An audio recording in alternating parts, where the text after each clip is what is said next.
2024. Can you turn the mic in? Pull your mic down, Ed. Pardon? Pull your mic down. Oh, the Can't mic. hear you. There you go. Okay. Would you all join me in a pledge of allegiance to the flag and a word to the Lord?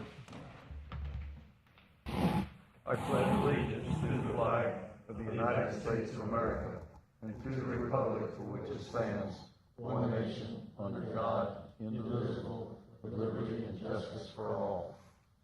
Heavenly Father, as we begin this meeting, we ask that you would guide our thoughts and our actions so that we may have a successful meeting. Please help us to accomplish your goals while displaying your character.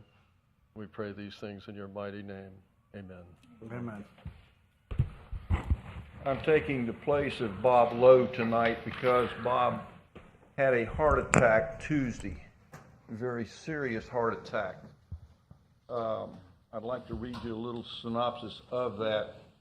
On Tuesday afternoon, he had a heart attack and was in is currently in Lawnwood Hospital in intensive care, and his family and his wife is with him. It is not good.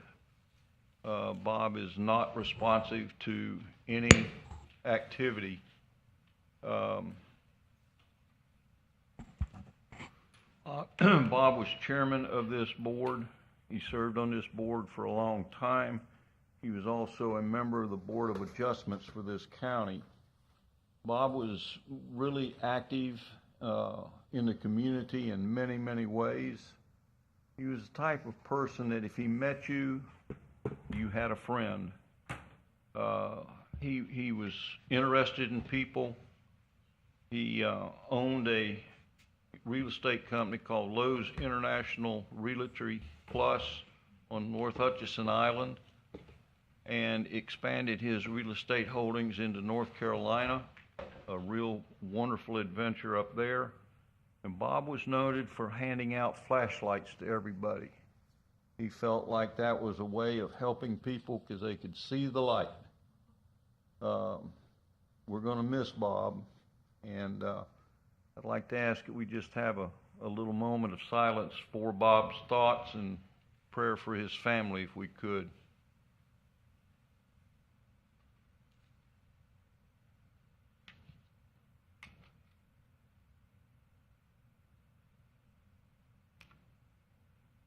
Thank you. Madam Chair, if you call the roll. Madam Secretary, I'm sorry. Mrs. Fogarty? Yes, ma'am. Here, ma'am. Sorry. Mr. Neese? Here, ma'am.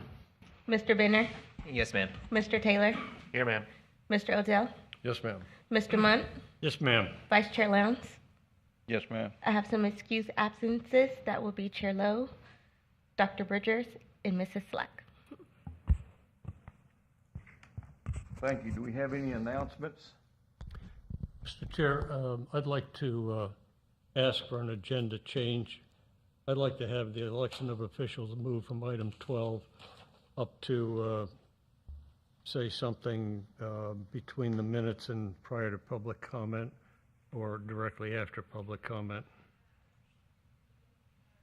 Board, do we have any discussion on that? When we do that vote, you're switching chairs at the beginning of the meeting. So whoever got voted was not briefed by staff on the meeting. So wouldn't it be better to do it at the end? I'm sorry, could you repeat that, Corey? So if we do the vote before the meeting, Mr. Lowndes was briefed by staff before the meeting, so he knows about all the agenda items coming up. If we vote before that, we immediately switch who is chair to somebody that didn't get briefed by staff before the meeting. Well, So it might not be the problem beneficial. is we're short on board, and if we have any departures during the evening, it could be a long evening. I had to leave during an illness, and to put this off and then not have a quorum to make that election, I think is inappropriate. And the BOCC, if you notice, they always have their reorganization at the beginning of their new year. So we're within precedent. Mr. Chair, Sir. to add to what Mr. Bunt has said, Mr. Bunt, would you rather the the new chair who was elected take over at that moment or for the next meeting? No, I think the chair should take the seat. Okay. Mr. Taylor, comments? Mr. Lowndes can help him from the sidelines if it's necessary. Let's just do it. All right. Any disclosures? Anybody talk to anybody? Are we going to have the election? Pardon? Are we going to have the election? Probably. Pardon? Now? Not now. Not? Okay. No disclosures? No, sir. Done. We have a motion on the minutes for the previous meeting. Move to approve. Second? All in favor? Aye. All right, Mr. Lunt, we will have an election. The floor is open for chairman. Ms. Barbieri, are you the conductor? Normally it's handed off to the secretary. All right. All right. May we take nominations for the chair, please? Mr. Chair, I'd like to nominate Ed Lowndes. Mr. Lowndes has served the county many, many years in many capacities. He's been in the Sheriff's Department as a deputy.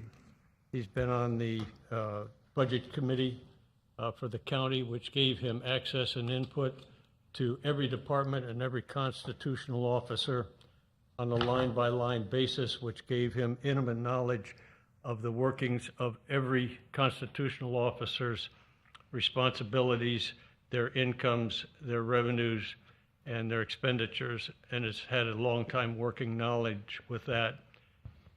He served as a member of the Planning and Zoning Commission here for many, many years, has an intimate knowledge of that as well, has worked well with the county staff, and is a leader. And we've seen it on his demeanor and his application to the seriousness, but in a lighthearted manner at times. And as a longtime resident of St. Lucie County, the knowledge that he possesses about the county is immeasurable. And he's seen what's happening in St. Lucie County and has his finger on the pulse of it. He works in a retail establishment and sees the public on a daily basis, and to have the opportunity to discuss St. Lucie County with those people who come in from time to time. And so therefore I recommend Mr. Lowndes in the highest degree. I'll second it. Thank you, Mr. Munt. I didn't know I was that good. Mr. Chair, Don't ask for a recap. may I ask the attorney a question? Nicole Fogarty with the school district. Yes, ma'am. Madam, I know that the school district sits on this board as an ex officio, and we do not have a vote on this. Do we have the ability to provide a nomination No, for ma'am. chair and vice chair? No, ma'am. No, ma'am. Thank you. I think we have a second for Mr. Lowndes. Are there any other nominations?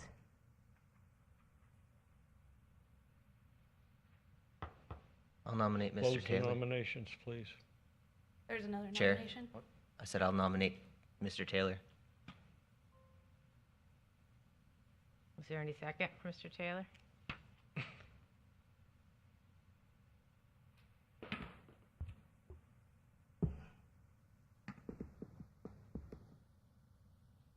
So we have Mr. Lowndes with a second and Mr. Taylor with a second. I think we'll take the vote for Mr. Lowndes. All in favor, say aye. Aye. Any opposed? Mr. Lowndes has it. Floor is open for vice president. Nominations for vice president. Vice chair. I'd like to recommend Vice William. Chair. Oops. Ma'am? I believe you said Vice President. It was Vice Chair. Vice chair, I'm sorry. Been It's okay. promoted. William That's the one Odell. we got. Pardon? Mr. Odell, I nominate.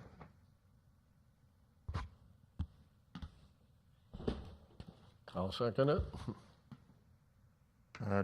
I'll nominate Mr. Benner, Vice Chair. I'd nominate Mr. Benner as well as vice chair. You just second my Second. nomination. We're gonna need a voice vote or, Any other nominations? Yeah. Move the nominations closed. So moved. Mr. Benner, correct? We need a vote. Benner or Odell? We got two. Yeah, you need to do a voice vote. Yeah. All right. We'll just call our names and we'll tell you. Everybody strike your ballots. Mr. Neese, We can do a voice vote if you prefer. Or just say the name. Madam Counselor, what do you Not when think? you- Not when you've got a. a voice vote is fine unless you want to do it by written ballot, but they have to be published anyway, so. Yeah. All right. They just read them anyway. All in favor of Mr. Odell? I think, Bill, That's be- Secretary. I think the secretary will call each name since we have two, so that we can make sure we know, Right. we have an accurate count, if that's okay, Mr. Chair. I'm sorry, ma'am. We'll have the secretary call each other name. names. Okay. So I'm gonna do Mr. Odell first. So, No, you just call their name and they'll say They'll say Odell the or name. Benner, yeah. Okay. Mr. Neese, Benner. Mr. Benner, Benner. Mr. Taylor, Benner. Mr. Odell, Odell. Mr. Munt, Odell. Chair Lowndes. Odell? 3-3. No, there's one, two, yep, There's 6 of us. there's 6, you're right.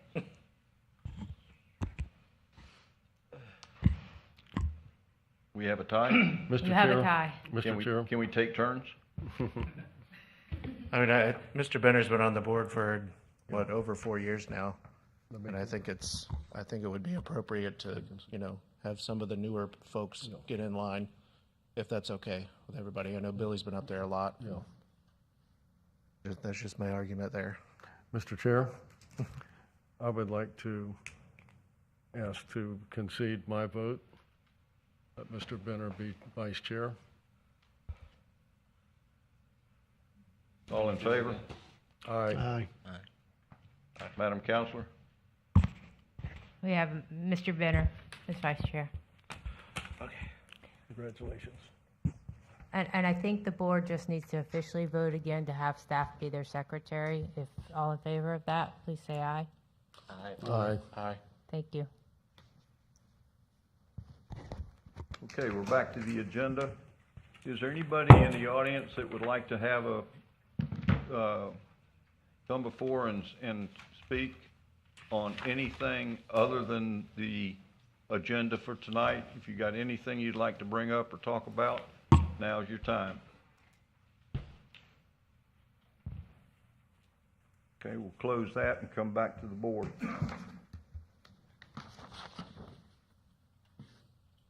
Would it be okay with the board, and I'd like your comments, if we move some of the agenda around and have the county initiative go first, so we can get them out of the way?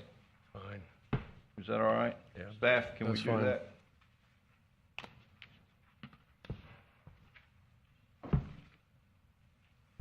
Be number 9C, is that correct? For the first?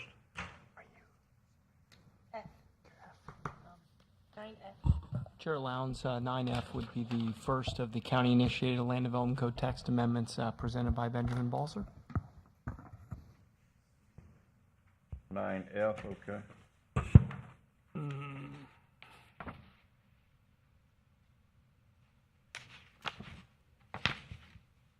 I think these are.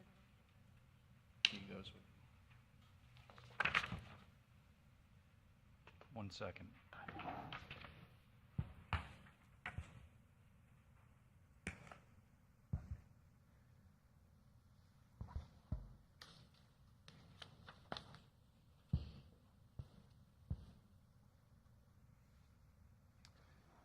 All right.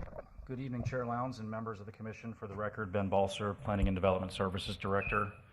Tonight I'm presenting item 9F, which is a county-initiated land development code text amendment seeking to increase the threshold for minor adjustments to site plans and exempt improvements made specifically to comply with Florida Statute, Chapter 553, Part 2, Accessibility by Handicapped Persons from the site plan adjustment process. This item was originally discussed by the Board of County Commissioners at their September informal board meeting, where the commission requested staff bring this item forward for adoption. Public notice for this agenda item was advertised in the St. Lucie News Tribune on Friday, January 5th. As stated, the intent here is to increase the threshold for minor adjustment applications from 200 square feet to 1,000 square feet. Currently, the code requires an application and administrative approval for a minor adjustment for any increase to an existing structure or impervious surface area on a previously approved development project that collectively totals 200 square feet or more. County staff collaborated with the Chamber of Commerce's Development Review Task Force to propose the increase in the threshold to 1,000 square feet. The change would allow improvements made under the 1,000 square foot threshold to proceed through the building permit process. County staff would still review the proposed improvements for compliance with the Florida Building Code, the county's requirements for paving, drainage, landscaping, and buffering, and place an approval letter in the site plan file for the record. Staff has also identified improvements made for the sole purpose of complying with ADA accessibility requirements shall be exempt from the need to obtain a site plan adjustment. Here are two recent examples of minor adjustment applications that staff has processed that, if this text amendment is approved, would have been eligible to proceed directly through the building permit process. The image on your left was a site plan adjustment for the addition of 2 covered awnings totaling 900 square feet at the approved Harbor Ridge Recreation Center. The image on your right is the minor adjustment to add an ADA accessible sidewalk link totaling 750 square feet between the Apostle Faith Church and the newly constructed baptismal pool. The amendment is anticipated to streamline the process for previously approved developments to make smaller scale site improvements and serve as a cost savings by eliminating the $545 to $770 site plan adjustment application fee. Staff recommends the Planning and Zoning Commission forward a recommendation of approval to the Board of County Commissioners, and I'm happy to answer any questions that you may have.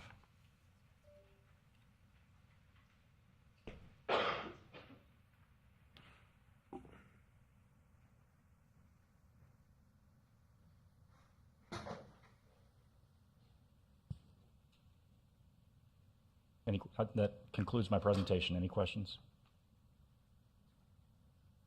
Board, any questions for the staff? Mr. Chair, Yes, sir. in the agenda packet, it was pretty straightforward.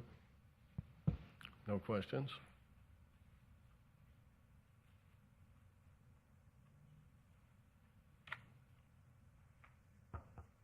No questions for the staff? At this time, I'll open it up to the public. Do we have any questions from the public for?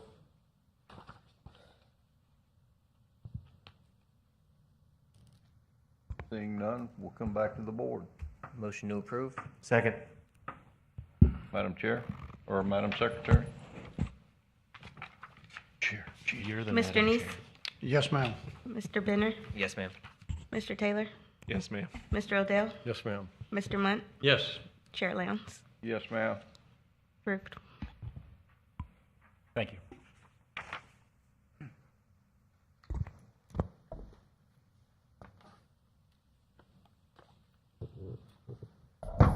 Good evening. Chair Lowndes, members of the commission, Corey Benton, planning manager for the record, presenting agenda item 9G. That is also a county-initiated land development code text amendment pertaining to the introduction of utility trade contractors with specialty storage as an eligible conditional use within the agricultural 5 district. This evening's public hearing for this land development code text amendment was duly noticed in the local newspaper with a display ad, as presented on screen. This is a county-initiated text amendment that the Board of County Commissioners contemplated during 2023 The amendment is quite similar to a recent adjustment that introduced RV and boat storage facilities within the Agricultural 5 District as a conditional use.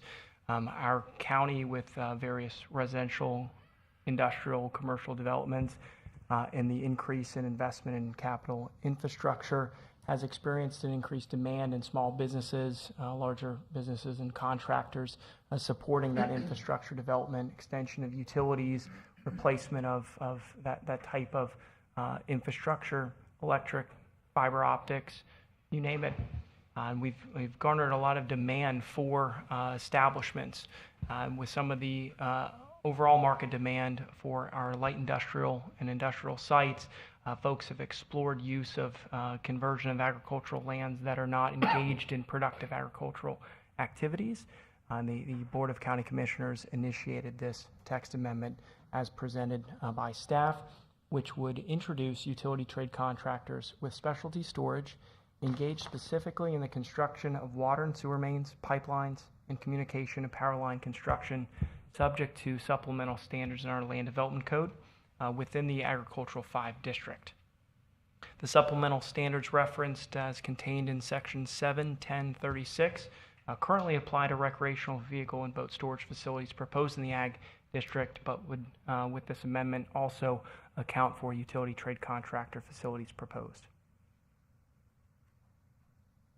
The Agricultural 5 District is intended to provide and protect an environment suitable for productive commercial agriculture, together with other such uses that may be necessary and compatible with those agricultural surroundings.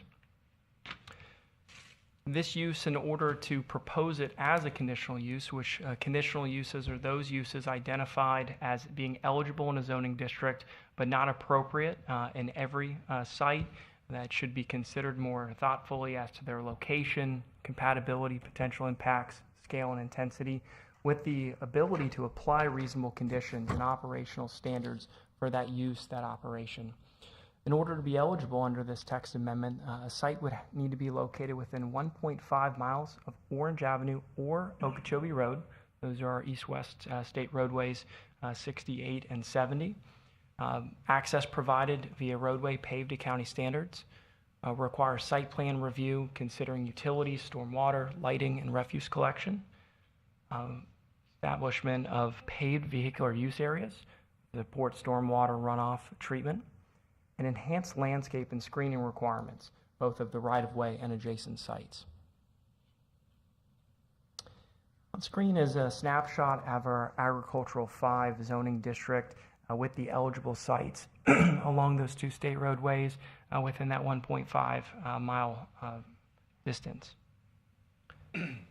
The reason for this established separation or minimum separation from that state roadway is to ensure that they're reasonably accessible to the regional state roadway system, that they're not too far off the beaten path, that we understand the vehicle miles traveled related to any employees, customers, or folks engaged in traveling to and from the site, and the ability to kind of concentrate and consider select areas because the area, as displayed on screen, is rather expansive, and with our Agricultural 5 district being the largest by land area in St. Lucie County. Here's a zoom in of those affected areas. And what I've overlaid on screen are some of the north-south roadways. From the east heading west, we have McCarty Road, we have Brocksmith, we have Shin, we have Header Canal, and we have Sneed Road. Several of those are paved. Evaluation of particular sites and whether that section of roadway that's serving an eligible site is up to county standards would be part of our development review process before a hearing is scheduled before the Planning and Zoning Commission and inevitably the Board of County Commissioners.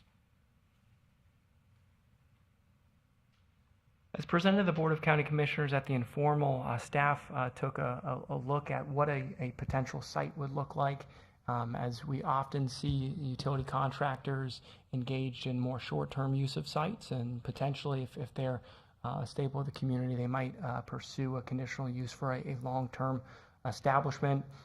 The investment requirements of a conditional use and site plan, particularly with paved access, would include paving, drainage, stormwater, landscape buffering, and increased enhanced buffering around the perimeter of those affected areas. It may include a very small office, bathroom to support employees. The level of detail and the scope of the operation would be on a case-by-case basis with each application, ensuring that all land development code local standards are met. So staff took a look at one potential site, there off of Shin, Midway, and Okeechobee Road. Midway Road being a paved roadway. This is a site within the Agricultural 5 District that would be eligible under the Land Development Code text amendment before you. Here's a color rendering showing requirement for paved access, paved vehicular use area, which would be accessible via some of those utility contractor trucks. The hash shaded area being some of those storage areas where they could store equipment, some of the fiber optics, water pipes, things like that. But those areas would not be traversed by motorized vehicles, only the paved drive aisles and loading areas. Stormwater retention for the support treatment, and of course landscaping around the perimeter. One aspect of the Land Development Code text amendment, which mirrors that of the process for proposing an RV and boat storage facility in the Agricultural 5 District, is a requirement of mailed notice to owners of property within 1,000 feet, which is an increase over the standard 500-foot distribution of letters for a conditional use petition. As presented in the staff report, based upon consistency with the county's Land Development Code and comprehensive plan, staff is recommending that the Planning and Zoning Commission forward recommendation to our Board of County Commissioners for approval. Questions from the board? Comments? Mr. Taylor? None? No, sir. Mr. Benton, when we go to a 1.5 mile space, are we limiting ourselves to available sites that would be sufficient?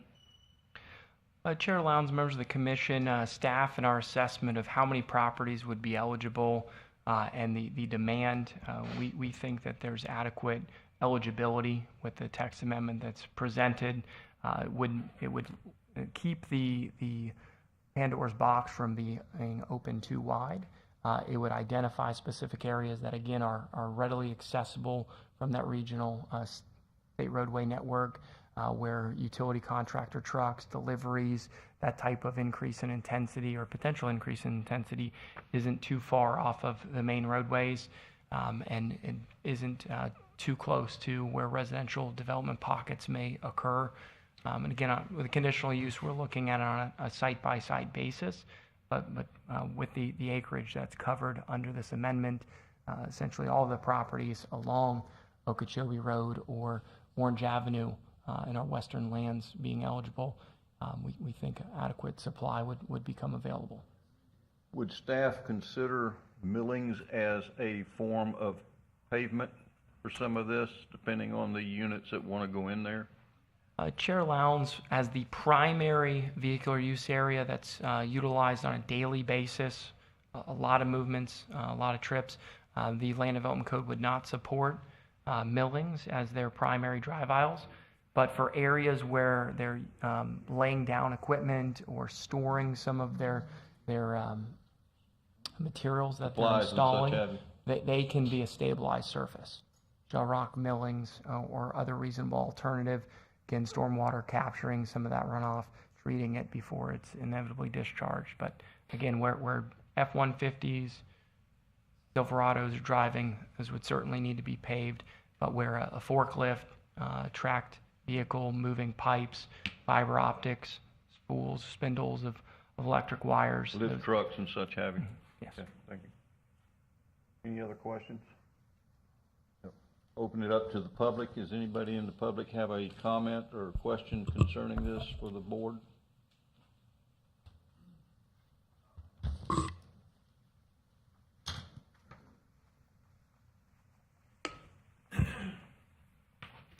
Good evening. Mike McCarty, McCarty Land Planning and Design. Pleasure to see y'all this evening. I'm currently working with a landowner that is looking to utilize this exact opportunity once it's adopted and in place. Part of our job at this point is evaluating how do we bring a site to compliance and what is required of that site. Two elements of what's being proposed are a challenge and quite costly. And so I just want to mention that these two elements to you. One being the access from public roadways and that having to be paved to county standards. As you all very well know, a lot of the north-south roads off of both Okeechobee and Orange Avenue, they are not to county standards. Okay, Shin Road, Sneed Road, pick one. None of them are paved to county standards. And those roads have been used for decades and are adequate and serve our citizens quite well. All the agricultural operations that have occurred out there for, a century, hauling citrus and large 18-wheelers. There's even a fire station on Sneed Road, right, that has emergency vehicles that patron that road and use that road for decades. It's really an undue burden to require a property owner to bring a road up to county standards. Now, the code does allow for a waiver process. That waiver process, you would go through an analysis and determine the costs, and it would come before the board ultimately for a decision as to whether or not that could be waived or should be waived. That's still costly as well. Once those proportionate fair shares are paid, if you did not waive, those can be quite costly. So I have some concern, and I would ask you to take that in consideration. The other comment that you brought up, Mr. Lowndes, and that was discussed by Corey, is that of the improved surface of the actual site itself. A lot of times, these type of sites are going to use big tire equipment, front end loaders, potentially, heavy tracked machines, cranes, etc. They're laydown yards. Very similar to the Mardrick Farms, which I was before you a couple years back. We were able to accommodate that site through an alternative surface, if you will. And that had, I can't remember exactly what it was approved, but it was 12 inches of base and then 8 inches of rock. But I have some concern with that as far as costs go. I mean, when you have heavy equipment like that pivoting on asphalt, you're going to buckle it up in the first week. So it doesn't make sense. We've operated citrus groves and other ag uses throughout the county on stabilized surfaces. So I would encourage you to take those two elements into consideration. Thank you. Mr. Chair, we got board members with questions for you. Yes, sir. Mr. McCarty, do you have an alternative other than the deletion of the elements that you have concern about? And do you think that the BOCC modification process isn't ample to address the situation? I think that the current paving waiver process, it can be costly. It requires cost estimates prepared by civil engineers, and then it has to be reviewed by staff and so on and so forth. And then it's ultimately a call by the Board of County Commissioners. But that is the current process. The roadways out there, though they're subadequate, I believe that they're fine. We've been traversing them for decades, but that process is in place. If you so desires it to be adequate, then so be it. My main concern is that of the surface required on the site as far as improvements go. But are you offering an alternative? Yes. So there was a section that we utilized. I believe it was 12 inches of base, and then 8 inches of rock that we used out. 8 inches? 8 inches, I believe, is what we utilized. Again, I'd have to defer to the actual approval that we negotiated with Public Works, but I believe it was something along those lines. Okay. And there's other alternatives out there. I know there's a couple other sites that have also used something in similar. Okay. Yes. All right, Mr. McCarthy, as you know, we're just a recommending board. Absolutely. So this would go forward to the BOCC, and then there's an opportunity between now and their hearing on it to possibly have some discussions. Yes, sir. Thank you. Thank you. Board, any other questions for the applicant? Still in the public. Anybody else from the public? I'll close the open session and come back to the board. Mr. Chair, Yes, sir. didn't we have, I feel like there was another land development text amendment that we made that allowed for some alternative paving surfaces in rural areas like this. Is that something that we could include here that's a little more friendly than just completely paved to county standards? Chair Lowndes, Commissioner Taylor, during prior land development code text amendments, whether that was regarding sidewalks, multi-use paths in the urban service boundary, or even definitions of vehicular use areas and including land clearing, debris recycling facilities, it's often been encouraged to entertain the ability for the county engineer to authorize alternative surfaces. And our staff likes to, we pride ourselves on taking an objective review and considering the needs and the functional use of the site, only requiring pavement where it's functionally needed. And those are those primary vehicular use areas, reoccurring parking for motorized vehicles, tracked vehicles, steer loaders, caterpillars, those types of devices that often do tear up asphalt and other paved surfaces. They can operate on an unpaved surface. It's those passenger vehicles that folks are driving with a traditional wheel that we isolate to those paved surfaces. But if it's a recommendation of this body for the Board of County Commissioners to consider introducing a qualifier that allows the county engineer to authorize alternatives, that's something that this body might recommend. The Public Works team is part of our Development Review Committee and evaluated this text amendment as well as the previously approved text amendment for RVs and boats.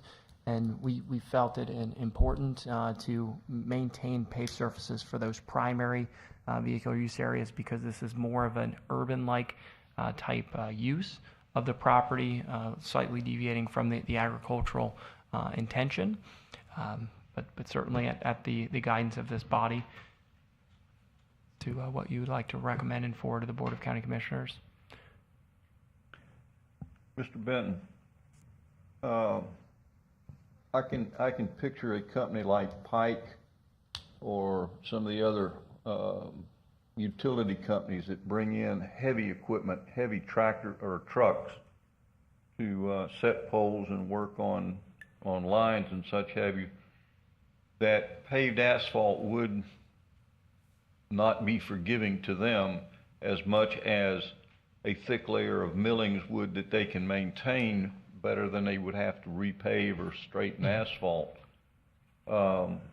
Is staff willing to look at these on an individual basis and make some recommendations so that we could accommodate that type of unit rather than holding tight to a pavement type thing? Chair Lowndes, if that's the recommendation of this body, we would certainly bring it to our Public Works team and consider any adjustments to our recommendation before it's scheduled or as it's scheduled for the Board of County Commissioners. They're the ultimate policy makers, and even if approved, like you noted, a case-by-case basis, conditional use applications would be filed. Again, what we presented this evening, these are merely examples of what could be presented. One alternative to this, if a user simply needed to establish a parking area for, let's call it 12 employees, establish a loading space that's paved. If the remaining site is a laydown yard and remaining area of use is a laydown yard that's utilized by tracked vehicles, forklifts, and things like that, this paved loop wouldn't be necessary. This paved loop is only shown assuming that those F-150s would drive around, Right. collect what they needed directly. But if the operations bringing those things up to a loading area, then they have the ability to limit how much paved surface is required under the proposed amendment. But if this body would like to present that as an alternative to the Board of County Commissioners, certainly vetted by staff, and we always present this body's recommendation. If a company wanted to go to Sneed Road, which is not up to the current state or county standards, would they have to bring that section of the road up to state standards? Chair Lowndes, members of the commission, as the amendments authored, if we had a site located on Sneed Road where the section of Sneed Road may be paved, but it's deficient in width, maybe there are 10.5-foot travel lanes or 10-foot travel lanes, and the road functionally is an arterial road, and it by design, the speed limit and other parameters state it should be to meet specifications, be at 12 feet. That would be part of the evaluation, but the code would be looking for it to be paved to county standards if it's the primary access for the site.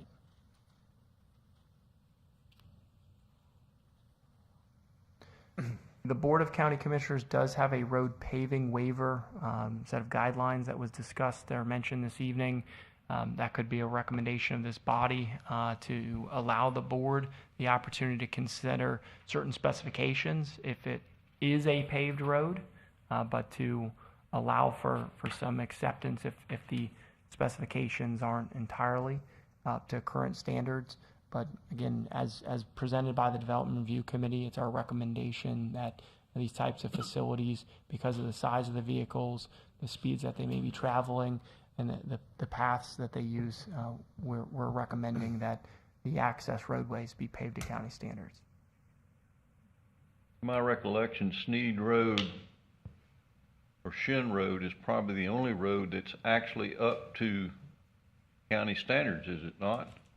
I believe Shin is probably the superior of the 5 or 6 north-south roadways that staff identified previously.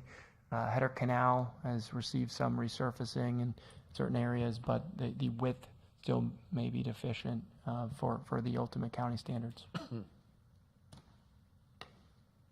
But Orange Avenue, most sections, of course, State Road, 70 Okeechobee, those Sure. sites that are utilizing them for access shouldn't have much of an Can issue. we go off of, we can't go out Glades Cutoff Road with this pass then, can we, with this initiative? Based upon the eligibility map, it wouldn't touch Glades Cutoff.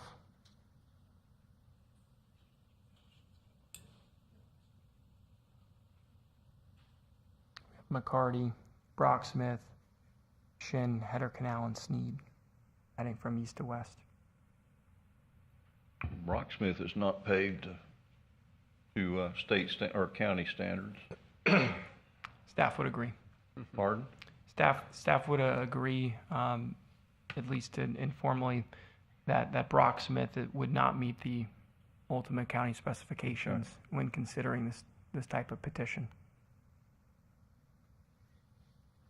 All right, board?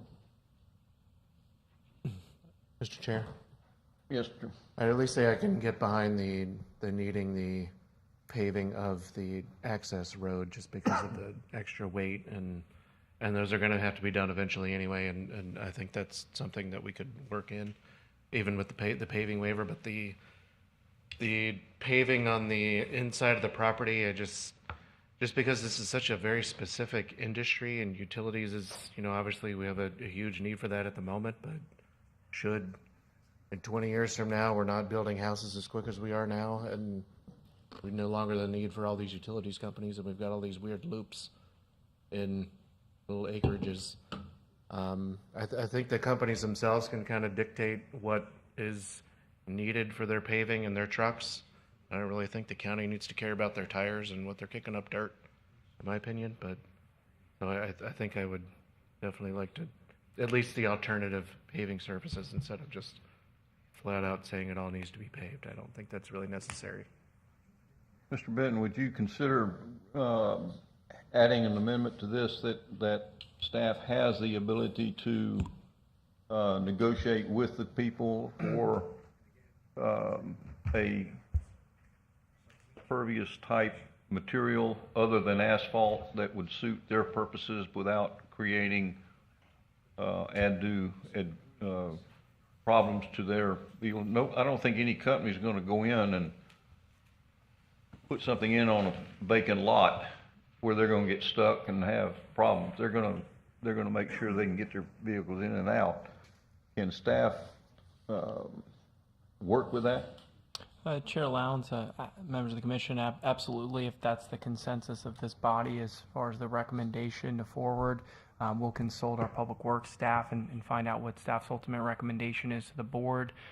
What I would encourage is that that is the motion presented this evening, that it be crafted to align specifically with this use as opposed to retroactively modifying eligibility for the boat and RV storage facilities. You wouldn't need it for a boat or recreational vehicle storage, but if Pike came out there, they would certainly need some consideration for a heavier underlayment. Sure, and oftentimes it's the authorities delegated to the county engineer for review. Chair. Yes, sir.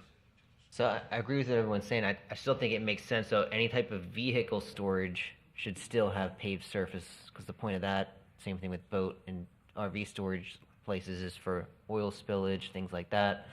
But for the non-vehicle storage areas, having an alternative paved surface, but like if there's a parking lot with pickup trucks, or if they're going to go, if Pike's going to park, 10,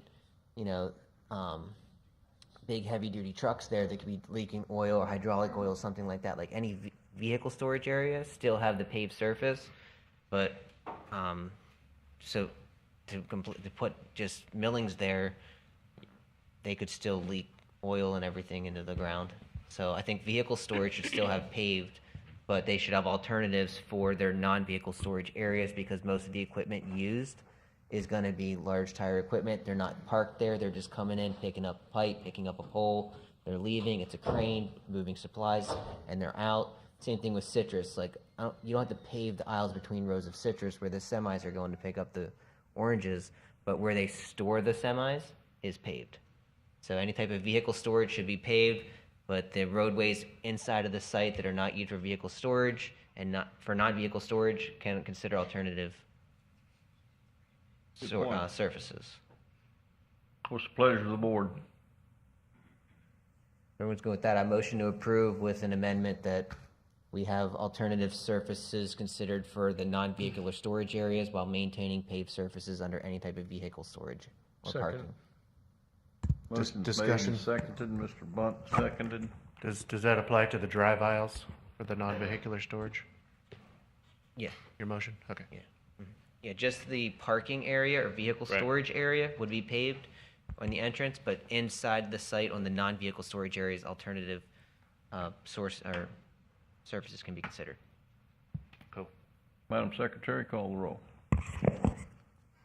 Mr. Neese, Yes, ma'am. Mr. Benner, Yes, ma'am.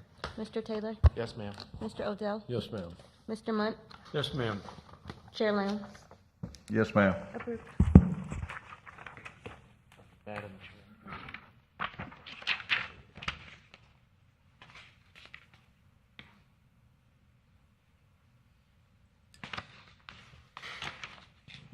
Mr. Benton, is that the county's initiatives?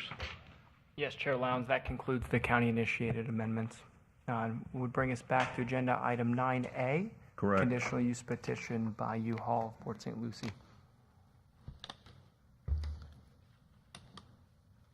Good evening. Good evening, Chair Lowndes and Commissioners and Commission. For the record, my name is Erin Taylor, and I'm the Associate Planner with the Planning and Development Services Department. Tonight, I will be presenting agenda item 9A, a conditional use petition to allow for a 113,839 square foot climate-controlled interior access self-storage facility with associated site improvements. Today's public hearing was noticed with a sign on the petition site, a legal ad in the local newspaper on January 4th, 2024, and mailed notices to owners of property within 500 feet. Proof of advertising is provided within the agenda packet. Notices were sent to 457 property owners within 500 feet of the subject site. The planning department received 27 responses, 5 in favor, 19 not in favor, and 3 responses with no opinion of the conditional use permit. After this map and slide were created right before attending this meeting, I did receive 2 more not in favor responses. I just didn't have an opportunity to update the map with our GIS. At this time, the 4/5 vote is not triggered based on the responses provided. This is an aerial showing the subject property outlined in red. The site is located at 6820 US Highway 1 on the east side of US Highway 1, approximately 1/3 of a mile south of Kitterman Road in Port St. Lucie. The site is adjacent to St. Lucie Battery and Tire, south of the Social Security Administration building, and west of the Savannah Ridge Elementary School campus. The site is located within the Commercial General Zoning District and conforms to the minimum lot standards for this district. The surrounding properties are located within the Commercial General, Institutional, PNRD, and RM9 zoning districts. The petition conditional use seeks to develop a 113,839 square foot climate controlled interior access self-storage facility via 2 3-story buildings with office space. The site will be served by 13 regular vehicle parking spaces, including 3 ADA parking stalls. Connectivity between US Highway 1 and the proposed storage facilities provided by a sidewalk. Rental truck display is proposed along US Highway 1 north and south of the ingress-egress.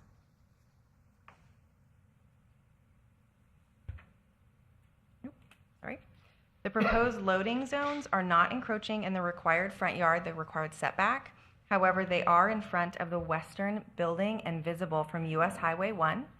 Through development review, staff recommended moving the loading zones to the north or east side of proposed building B. The applicant has added a curb landscape island to the west of the loading zone with plantings to visually hide the loading bays from vehicles traveling along US Highway 1. The landscape plan shows a variety of native species, including sable palm, Simpson stopper, viburnum, and dwarf holly.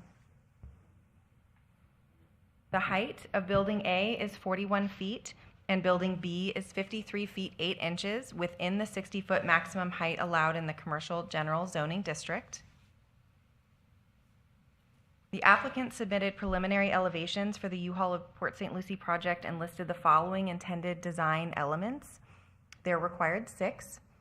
Clear glass windows, lightly stained or painted wood in a horizontal pattern, square columns, standing seam metal roof, canopies, arcades, and Bahama shutters. In reviewing the proposed architectural elevations, the following modifications are recommended to more closely align with the specifications outlined in Land Development Code 71024, Community Architectural Standards.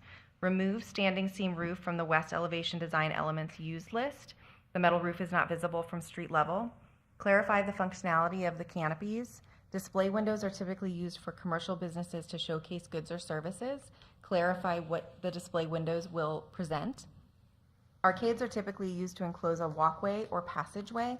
However, the arcades shown on the architectural elevations appear to be non-functional. Demonstrate the functionality of the arcades or replace them with another design element. Large, blank, unarticulated walls, corrugated metal siding, and imitation rockwork veneer are prohibited facade features and materials. Demonstrate these materials and features will not be used in the construction of Building A or Building B. The environmental impact report identified 93 trees and 26 palms proposed to be removed that will require mitigation. Per Land Development Code Section 6.00.05D3 of the Land Development Code, satisfying the remaining mitigation can be achieved through several different methods.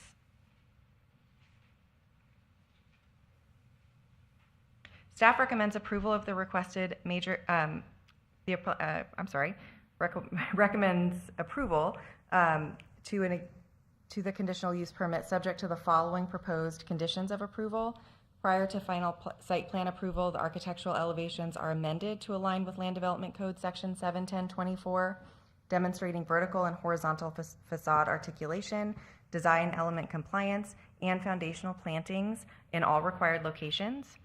Relocate the 3 loading zones to the north or east side of proposed Building B, allowing an unobstructed view of the buildings from US Highway 1, and provide a designated refuse area with screening.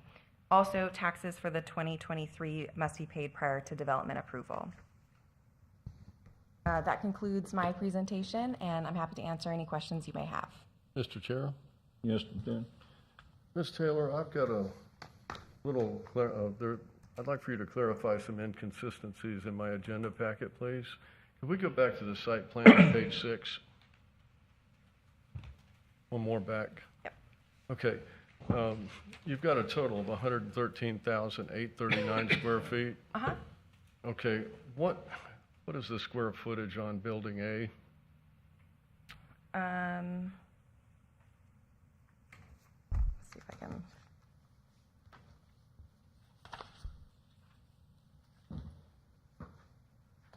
Got really tiny.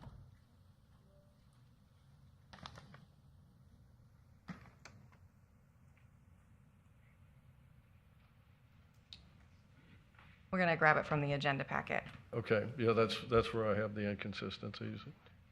Mine is showing 99,759. Say that again? 99,759. Building A. Building A.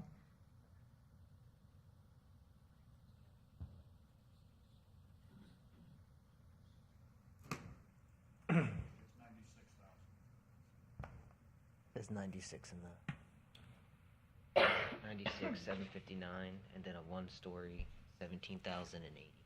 Okay, yeah.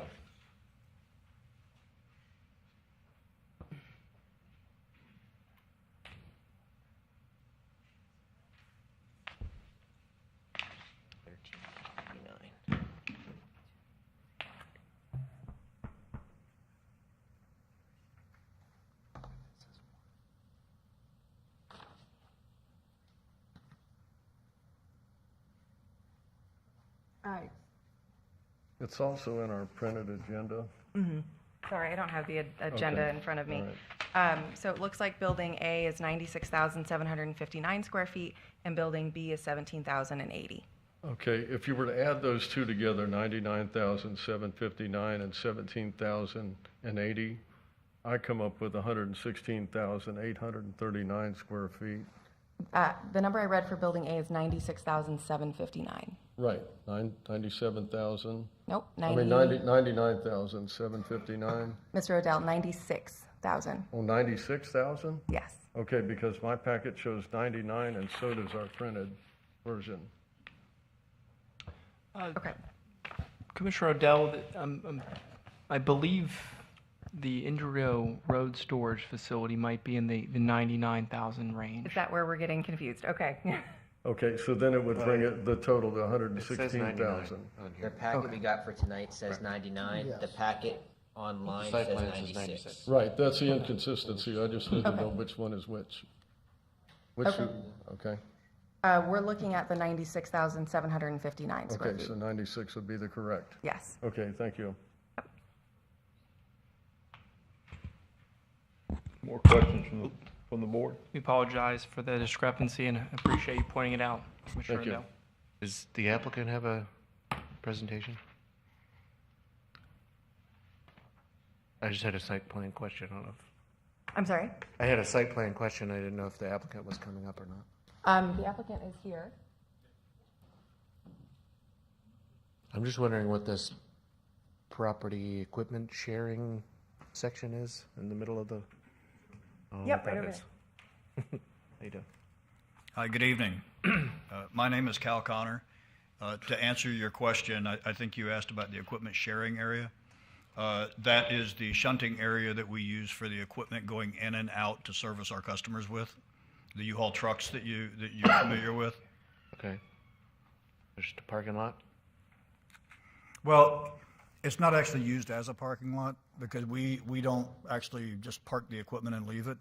What we do is our computer system will account for the usage of the equipment, how many customers are going to be coming into the facility, and we stage that amount of equipment there just temporarily to get them in and out. Okay. Driving by, it might look like we're leaving them there, but that's not the case. We couldn't afford to do that. Okay. Mr. Lowndes. Yep, Mr. Munt? Did you have a neighborhood meeting? I noticed in the comments back from neighbors, there were 13 no's and 2 yeses. We did not have a neighborhood meeting. I wasn't even aware of the fact that we had some people in opposition to it. So the answer is no, we did not have one. Did you meet with any of those people and listen to their concerns? No, sir, I didn't know they had concerns, so we did not meet with any. Thank you. Board, more questions? Anything from the applicant about the facade and the architectural review not agreeing with, sounds like anything? Okay. With the item 1 from staff, where they were referring to the architectural standards,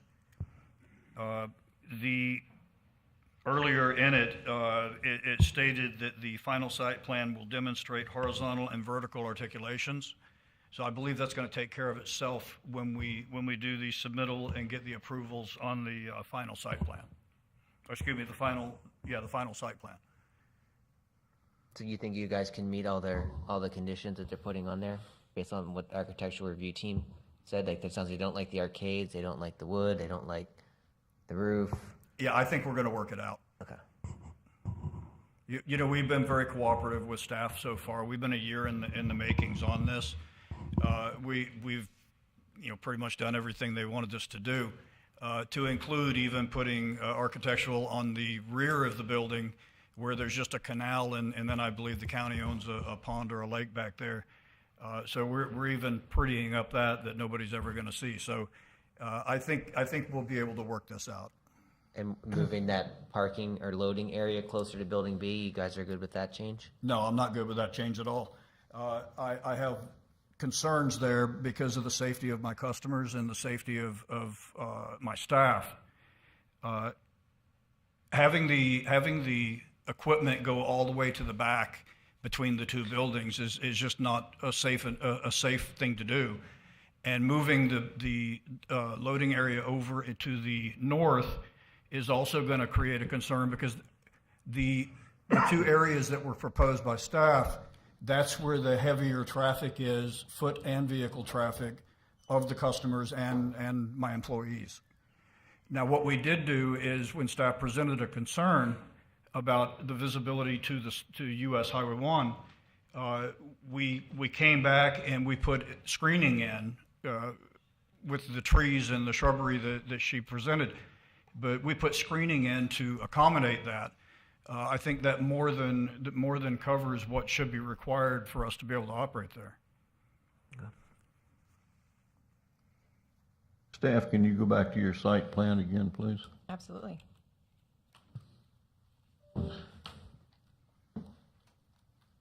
Sir, I have a question for you. On US 1, you're going to be parking your rental trucks and stuff in the front of it, U-Haul rental trucks out in the front?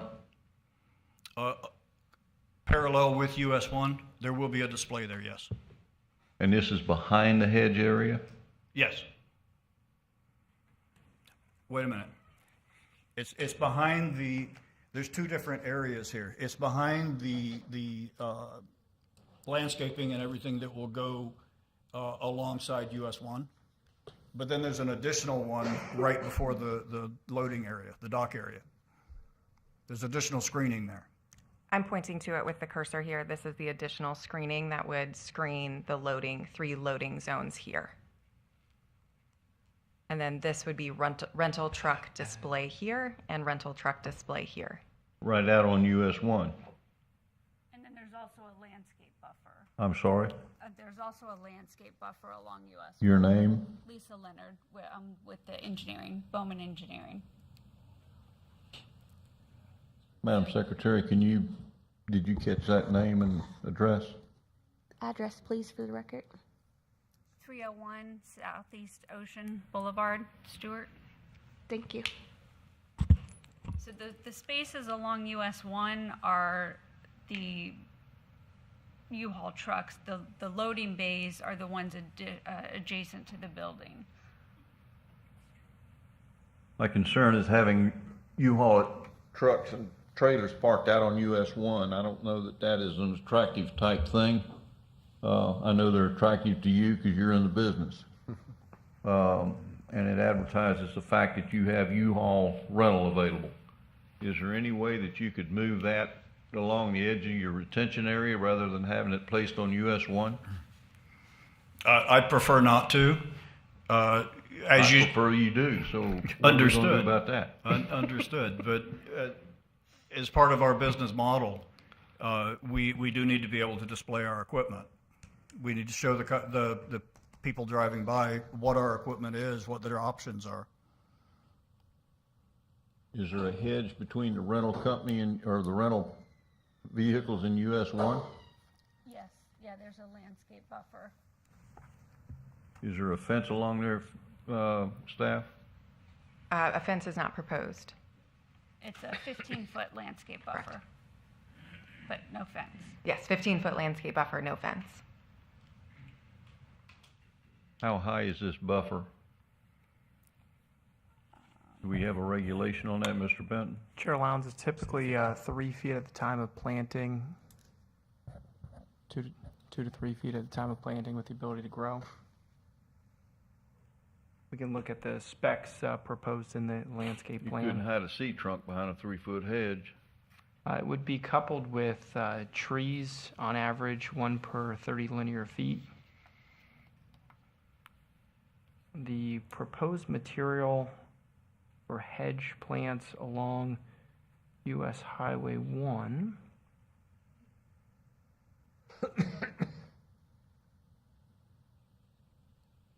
Just a moment while I point that out.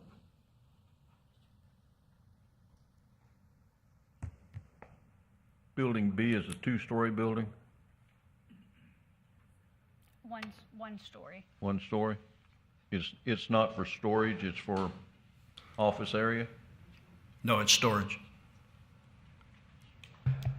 Chair Lowndes, the landscape plan proposed 2 feet high at the time of planting Florida privet along US Highway 1. Along with trees also, Corey? Yes. Yes. And the tree species proposed along US Highway 1 are live oaks. They're usually planted at 2.5-inch diameter breast height. The goal is to have 12-foot height overall and a 5-foot canopy spread. But with the demand in the marketplace, sometimes they're not always right at that dimension at the time of planting. Board, anybody got concerns? Was there any notes in any of the letters that came back about what their main issue is? Several of the comments, not every note, not every response that we received had comments. I believe I had 4. 2 of them were simply about not wanting an increase in congestion in that area, no new construction. 1 just said no, no, no. And Okay. 1 said that they would prefer no higher than 2-story, period. Okay. Can you go back to that slide that shows the location of the letters? The location of the, The letters that you sent out? oh, I apologize, letters, yes. And then the 2 additional notifications that I received tonight were also along Lake Vista Trail as well. They were in the same area. Ms. Taylor, they don't seem to be, to my opinion, that associated with the location of this applicant. They're not, that, the dots don't face US 1. Staff, do we have any comment on the location of these letters or thoughts? They are within the 500 feet. You can see the dotted line does kind of edge in towards that neighborhood. They are a little bit further away from the development than some of the other people who receive notifications, certainly. Corey, I don't know if there's anything else you wanted to add. Chair Lowndes, members of the commission, as Ms. Taylor indicated, because the development that is adjacent to the southeast, it's a condominium form of ownership, so each of those individual unit owners owns a portion of the common area. Therefore, they all receive mailed notice, even though their actual physical home may be well over 500 feet away. Their access is primarily from US Highway 1 down a boulevard back to Lake Vista Trail. This is a commercial corridor. The commercial general district allows for a wide variety of uses. As was shown in the aerial, we have a bowling alley, we have auto repair, we have churches, restaurants, even Port St. Lucie Casino, Teacher's Pet. I mean, there's a wide variety of retail services engaging the consumer. The proposed buildings are probably taller than much that we have in the immediate vicinity along this corridor, but as noted, within the allowable 60 feet in height. Again, architectural features and the design and the form of the building have been in focus for staff and some of the orientation of the use. But in considering this use with some alternative uses that might generate more noise, have higher traffic volumes, insert a fast food restaurant that's bringing in a lot of vehicles in and out. This is typically a more passive use. I understand it may have 24/7 access for customers, but there's a lot of security and oversight. So again, a passive use for the busy commercial corridor that is US Highway 1. It's not like this is a general service grocery store or something that's going to have people coming and going all the time. Correct. That's correct. In looking at the site, and Ms. Taylor indicated the tree mitigation, because of the impacts to trees on site, it would require alternatives such as planting additional trees above and beyond minimum landscape requirements. A fee in lieu of that mitigation, so the county can deploy trees somewhere in our community park, preserve, where the applicant has the ability to modify the design and preserve some of the on-site trees to have more of a balance of what's saved versus what's impacted. In any consideration of a transition from this site to the residential further to the northeast or further to the southeast, potentially trying to modify some of the paved areas to preserve some of the oak or pine trees that exist or sable palms that exist on site might be a strategy. Board, any other questions for the applicant? No. Are we open to the public now? I'd like to open it up to the public if anybody has a comment. Thank you.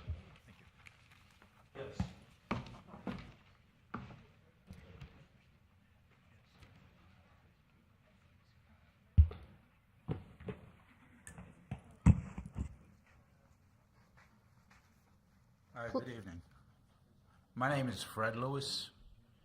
I'm a member of Holy Faith Episcopal Church, and we are directly south or adjacent to the proposed site. Address, please. Address. Pardon? Your address, please, for the record.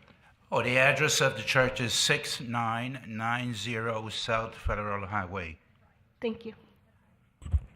And in the description and discussion that went on, I heard nothing mentioned about how the church is going to manage with this traffic. Right now, there's a heavy wooded area between the church, and if you look north, you see that heavy wooded area, and then next to that would be the Social Security building. Once they move in, all of that will be taken away. Now, I don't know, somebody mentioned that this is going to be a 24/7 operation.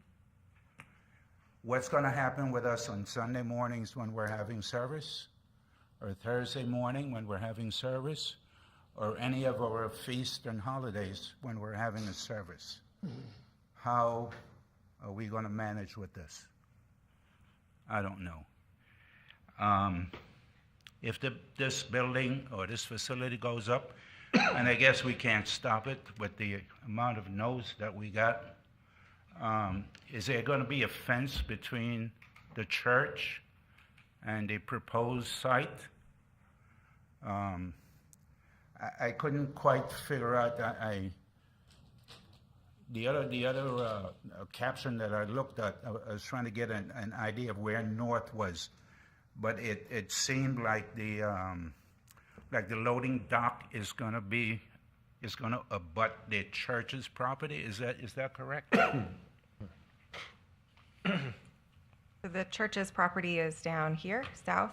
We're just south of you. Correct. And then this would be proposed building B with the 3 loading zones here. If that's going on a Sunday morning when we're having services, that's going to be disruptive. On Thursday mornings when we're having services, it's going to be disruptive. There's not much else I can say. I hope for the best, but I just wanted to bring that to your attention. As a matter of fact, someone mentioned, did anybody speak to the people in the area? Well, we have a facility. We have a parish hall that can accommodate 200 people, and we would be glad to host a public meeting there and invite all the people from the community next door to come over and sit down and voice their concerns. Thank you. Thank you. Mr. Munt? Staff, in I don't have the full report here in front of me. In the traffic analysis, was concern on Sunday or something in relation to the church given any consideration at all? So I don't believe consideration specific to the church was mentioned. I do know that the daily trips is estimated at 269 daily trips compared to other more intense uses. This is a fairly low intensity proposal. Were the days given a differentiation, or it was just blended into the report in the normal business day? We had AM and PM trips, and I would have to pull the staff report to look specifically at AM and PM. Not a Sunday analysis particularly? I don't believe so, Corey, unless... I wouldn't expect it, but I just wondered if because of the concerns they're bringing up. Understood. That is correct, Commissioner Mont. The traffic report didn't break out anything beyond the daily projections. Yeah. Okay. Again, 269 trips spread out across the day. Not high volume. The driveway is very central to the project, away from the entrance to the church. US 1 certainly has the capacity, so. Yes. Correct. Okay. Yes. Thank you. Anybody else from the audience? I'd like to close the open portion and come back to the board. Ms. Taylor, what is a loading well? Do you have any idea what they're referring to as a loading well? Is that a dug-in place for a semi to load, or? I believe it's going to be the area where trucks can unload and load their goods into that building. But it's a flat surface. It's not a pit. I believe it is a flat surface, but we can ask the applicant to clarify. Yes, sir. Called a well. It is not. It is not flat. Okay. Sorry, sir. You have to Go go to the over mic, to the please. microphone. No, it is a well going down. It's not flat. It is a well going down. And the purpose of that is for semis to unload? Yes, sir.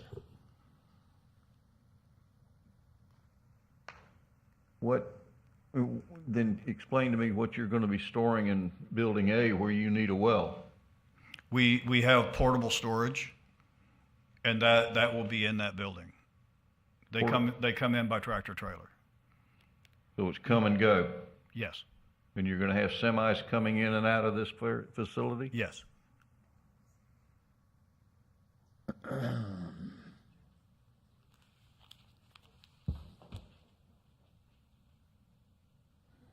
Mr. Chair, was there any discussion about hours of operation in the application? We did not discuss hours of operation during our meetings. Yeah. I mean, I know this isn't a typical storage facility as far as, a pickup truck in and out. This is a more intense of a storage facility with the semi-truck loading and unloading. Is there any type of hour limiting that we can do semi-trucks not on Sundays or something like that we can accommodate for the church? Or I believe that part of the conditional use application is providing conditions of approval, Okay. and the board can certainly recommend that moving forward. And if Could I I clarify a have little something bit? stored in the 3-story building, I can access that 24/7? No, sir. What- No, what- sir. what Let me about- clarify a little bit. Okay. Building A Mm-hmm. is a conventional storage facility like you would be accustomed to. Mm-hmm. Building B is the portable that we're talking about. Customers do not access that at all. Okay. Only my employees access that. The customers only access Building A. As far as hours, you had mentioned that. The hours for a tractor trailer to come into Building B, we only operate there from 9 a.m. to 4 p.m. Okay. And that's only Monday through Saturday. Okay. Okay? The hours for Building A, the manned hours is 7 a.m. to 7 p.m., except for Friday, which is 7 a.m. to 8 p.m. Saturday is 7 to 7, and Sunday is 9 to 5. Okay. My slowest 2 days of the week, if it makes any difference, is Sunday and Wednesday. Mm-hmm. So as far as the church, we're not going to have an impact on the church. In fact, if the church has a big gathering, they're going to be using our parking lot to park their vehicles. That's just how my stores operate. We'll be very accommodating to them. But again, there's not going to be any impact at all with the church. And I'll be happy to sit down with the church and go over exactly what we're doing. I attempted to contact the church when we first were buying this property, and I was never able to get through to them. But again, I'll be happy to sit down and calm any fears that they have.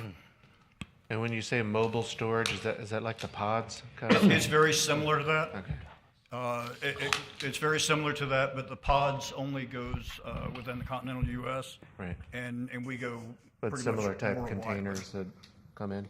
It's a smaller version of that. Okay. Thank you. Sure. I actually attend church across the street from there. Not at the church in question, but at Genesis across the street. Is it going to bother your sermon? I don't think so. Our preacher talks pretty loud, so we don't really Got a hear much. microphone. Mr. Chair. Mr. Chairman, Mr. Dillon. Okay. The staff, for the conditional use permit, does this have a sunset? Commissioner Odell, the conditional use permit, if granted by the Board of County Commissioners, is afforded a 1-year duration in which development permits or zoning compliance shall be obtained for the project unless extended by the board or through an emergency order, executive order issued by the governor, an exercise of rights in the event that a project is constructed pursuant to a conditional use permit and the property is to change hands or the business itself is to change hands, to go from a U-Haul to a storage space, it requires an adjustment to that conditional use to document that transfer and ownership of the property or business. Okay, that transfer was my question. So, understood. Thank you. Board, questions? Mr. Benner? Mr. Chair, I'll make a motion if we're ready. Hold just a minute, Mr. Ness. Any question?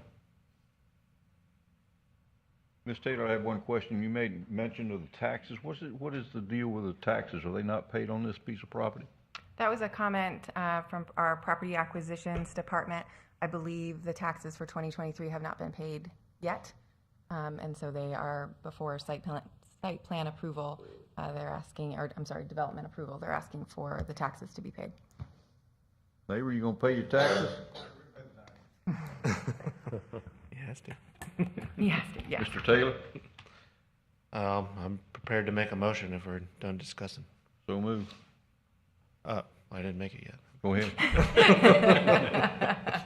Motion to make a motion. I'll make a motion to approve, and I'd like to Well, with staff's, all of staff's recommendations, and I'd also like the hours of operation stated by the applicant to be a conditional approval, that those are all in writing in the approval, and with no semi-truck mobile loading activity on Sundays. Second. Madam Secretary, call the roll. Mr. Neese, No, ma'am. Vice Chair Benner, Yes, ma'am. Mr. Taylor, Yes, ma'am. Mr. Odell, Yes, ma'am. Mr. Munt. Mr. Munt, Yes, ma'am. Chair Lowndes, I'm sorry? Chair Lowndes. No, ma'am.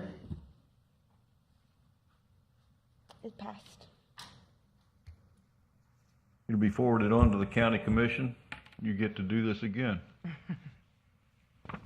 Thank you so much for your time. Thank you, Ms. Taylor.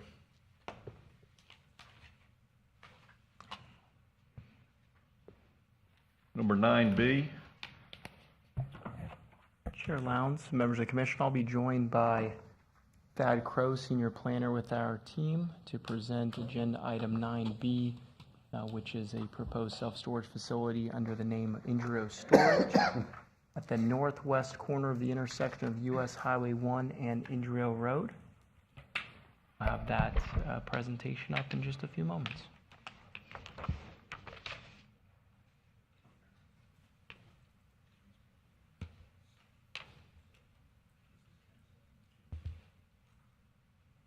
Welcome, Mr. Crow. Thank you, sir. Good to see you again. Good to see you. For the record, Chair Lowndes, Commissioners, Thad Crow, Senior Planner. The project is Indrio Storage, a conditional use, a request for a conditional use permit. First of all, we did follow the requirements for public notice, including a mailer and an advertisement in the newspaper, as well as a courtesy posting notice on the property. To give some perspective to what's around the property, you can see in the middle of the aerial there, the subject property, which itself wraps around a cemetery, a historic Viking cemetery. To the west is the County Indrio Savannas Preserve. Across US 1 to the east is undeveloped property. And then across Indrio Road, some single-family dwellings, equipment storage, and catty corner, US 1, a vacant fruit store. In terms of the future land use designations in the area, this part of US 1 is commercially, has a commercial future land use, and to the west, what we call CPUB, which is conservation lands. Across US 1 to the east is residential high, multifamily designation, and to the south is both the commercial future land use and also RU residential urban residential category. Zoning is similar, mostly along the one corridor, CG zoning, CPUB to the west, RM11 zoning to the east, and RS3 and commercial to the south. Quickly, some highlights of the project. There are two buildings. We'll go over the site plan a little bit. One is, they're fairly large. One is almost 50,000 square feet. The northern building, the southern building is around 17,000 square feet. Associated parking, landscape areas, buffers, and 30,000 square foot stormwater pond. It's dry retention. Also of note is in the northwest corner, bordering the Indrio Savannas Preserve, is a half-acre scrub jay restoration area. Speaking of the preserve, there is a bald eagle nest within it, and the U.S. Fish and Wildlife 660-foot radius of the nest encompasses part of this property, roughly the 1/4 of the western part of the property. In that area will be either a restoration area, preservation area, or stormwater. So there will not be activities, hopefully, that will affect the bald eagle nest. There is a companion site plan review amendment for this, a minor site plan, which will be reviewed by staff. Again, the site plan shows the two buildings, the darker colors, the larger one to the north and the smaller one to the south. You can see the Viking cemetery it wraps around this project wraps around it in the southwest quadrant is the stormwater, and the northwest quadrant is the preservation area. When we look at conditional uses, we look at the criteria, including is it consistent with the comprehensive plan? We believe that it is. There are enhanced buffers that I'm going to talk a little bit about later. It does meet the what we call the base building setback from US 1 and Indrio Road center line, and this is intended if they're in the event that any of these roads are expanded, that they will essentially not present a problem. The community architectural standards, we require 6 of them, 6 elements. In this case, they provided a pedestrian plaza, which is partially shaded by live oaks. They provided also a cupolas, standing seam metal roof, Bahamas shutters, canopy, and frieze medallions. The landscape plan also is consistent with the landscape plan LDC comprehensive plan. There are foundation plantings around the buildings, minimum 10 feet strip. There are right-of-way buffers. There's a strong buffer around the cemetery, which we felt was important. 10% of the ground cover would be seasonal flowers as required by the architectural standards, and we did mention the scrub jay habitat. There are additional trees planted along Indrio Road, right-of-way buffer. The parking lot landscaping has been expanded from the required approximately 2,000 square feet to almost 5,000 square feet, which is about 140% increase. So there will be more of a shaded parking lot, which we feel is a plus. Around 51% of the site will remain pervious, which I think is a pretty good standard. We look at public facilities as well and fire protection. It is within the urban service area. Central water is provided by the county's utilities, but not central sewer. It is served by transit, power from Florida Power and Light, and the zoning compliance process requires fire district inspections for conformance with the fire prevention code and life safety codes. The effect on nearby properties, we talked a little bit about the enhanced landscaping and buffers. There's an enhanced buffer also for the motel, the Fountains Motel to the north, and within the right-of-way buffers, additional landscaping as well, especially along Indrio Road. The site is impacted, so there's not much to preserve in the way of natural habitat or vegetation, but they are engaging to restore scrub jay habitat, and they will be replanting the approximately, I think it's around a dozen palms that were removed, cabbage palms. Talks about the bald eagle's nest and the limitations on the western part of the site. So in conclusion, we consider the petition to be consistent with the Land Development Code and Comp Plan. The conditions of approval are as follows. Number 1, screen the dumpsters from US 1 using landscaping or fences, and apply a swing gate on the front of the dumpsters as well that's opaque. Number 2, identify the preserve to the west on the site plan. Number 3, label the stormwater area as a dry retention on the plans. Number 4, depict how the gopher tortoises will pass into the preserve from the habitat area in the northwest. Number 5, revise landscape plans to increase the enhanced buffer tree heights from 10 to 12 feet and minimum 2.5 diameter breast height tree size. And finally, provide signage prohibiting mowing of understory trees in the scrub restoration area. Mr. Chair, I'm happy to answer any questions you have. Any questions from the board?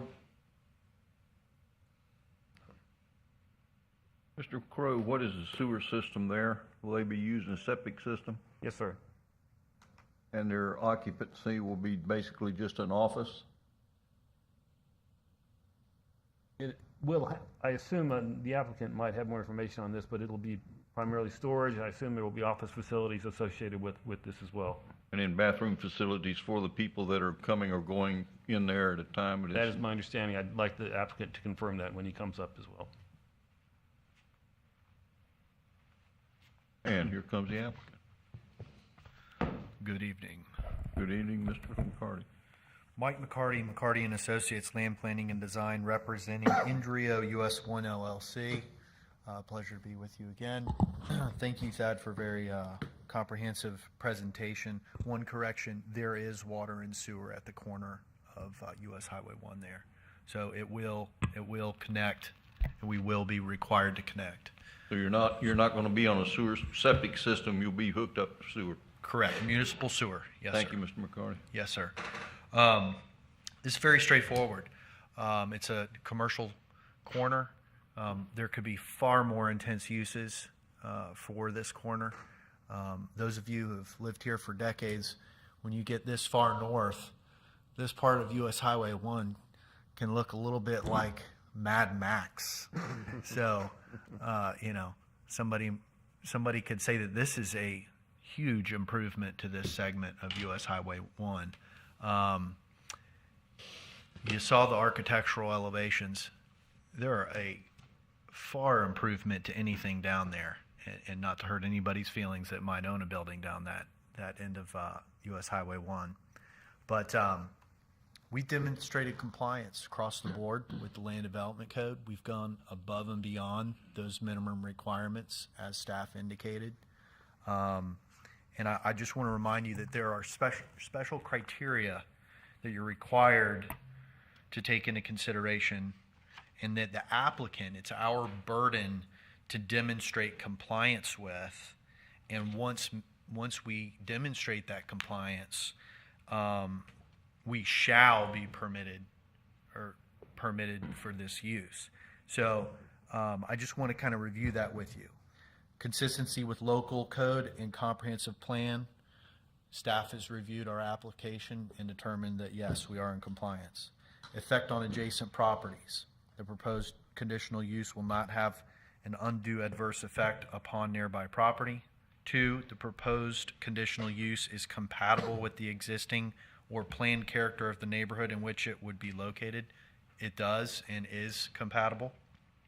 All reasonable steps have been taken to minimize any adverse effects of the proposed conditional use on the immediate vicinity through building design, site design, landscaping, and screening. As staff indicated, we are doing restoration to a portion of this property for scrub habitat. Through the approval of this project, there's a defined Eagle zone where nothing can occur within that other than maintenance of the grounds. So through the approval, we are creating those safeguards, okay? Adequate public facilities. We've demonstrated that public facilities are available. We are in compliance. Adequacy of fire protection. Yes, we checked that box off as well. And final, environmental impact. We have no environmental impact. In fact, we are enhancing the environment by replanting some scrub habitat. We took into consideration the Viking Cemetery, and through our enhanced landscape buffers, we create a nice framework of landscaping around that, which now establishes the perimeter of the Viking Cemetery, where now when you drive by there, you have no clue it even exists. So we've demonstrated compliance. Staff has determined that we're in compliance. I respectfully request consideration for recommendation of approval, please. Any questions for the applicant? The applicant good with staff's recommended conditions about like the increased buffer by a couple feet and the tree sizes and stuff? I have no problem with that. Mr. McCarty, are there any tortoise on there, any gophers at all? There are some gopher tortoises that mingle on the west side of that site, given the state park and preserve, and they come out of the preserve portion of it, do they not? That's correct. That's correct. And so we've worked with ERD. ERD has requested that we cut a hole in the fence so that way the tortoises can traverse back and forth. You won't have to relocate them then? If No, it's sir. part of the preserve? No, sir. We're not going to impact those tortoises. We're not proposing any development where those burrows are. Thank you. I had one question. So the fence is going to go around the entire property? There is fencing. That's correct. And we are creating a cutout in the bottom foot of the fence to allow, Like basically similar to that of the like whole- a game corridor, Okay. with the overpass, a game corridor overpass, right? But yeah, this is just a cutout in the fence to allow them to traverse. But you cannot. only the turtles. You're not allowed to go there, Mr. Taylor. It's just, Mr. Chair, could I quickly add that we Mr. did Crowe? send out around 17 mailers, or 17 forms asking if the property owners in the vicinity had objections to the proposal, and we did not receive any responses. Thank you, sir. And I'd also like to add that, and state on the record that we did post the signage in accordance with the Land Development Code, our notice requirements. Thank you. I'll open it up to the public. Anybody have any comments or questions? Seeing none, I'll close the open comments and bring it back to the board for questions. Mr. Taylor? is that an active cemetery right there? I didn't know that even existed. Yeah, My it's been there for understanding 100 years. The family still owns it. The original family still owns it. I'm not sure how much they utilize it for. They know more than I do, but maintained by the family still. Wow. The Viking family? Starts with an M. One of the settlers, the original settlers, their descendants. Wow. Norway. Mr. Chair, Yes, sir. Viking was a settlement in that particular area on the ridge, North Ridge and Andrea Road and US 1, back when US 1 was not paved. And basically back then, the families had to have their own cemetery. There wasn't a Hillcrest down the road or Riverside. So you'll find a lot of those old family plots like that. But no, it is not an active. I think the last person buried there was probably over a half century ago. I'll make a motion, Mr. Chair. Mr. Munt?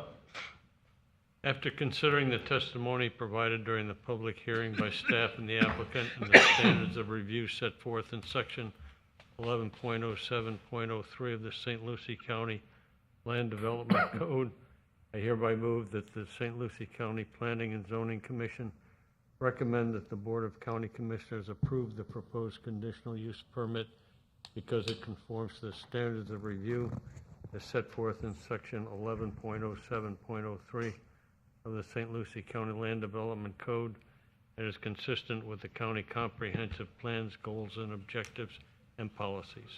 Second. Madam Secretary, we have a motion and a second. Mr. Odell? Thank you. All right, Mr. Neese, Yes, ma'am.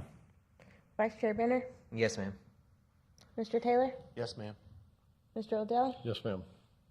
Mr. Munt, Munt? Munt, Yes.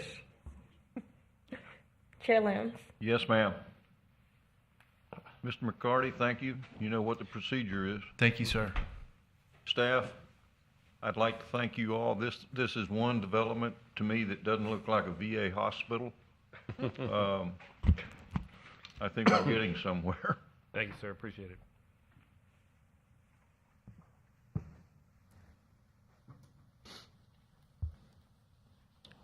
Nine C, Ms. Selzemeyer.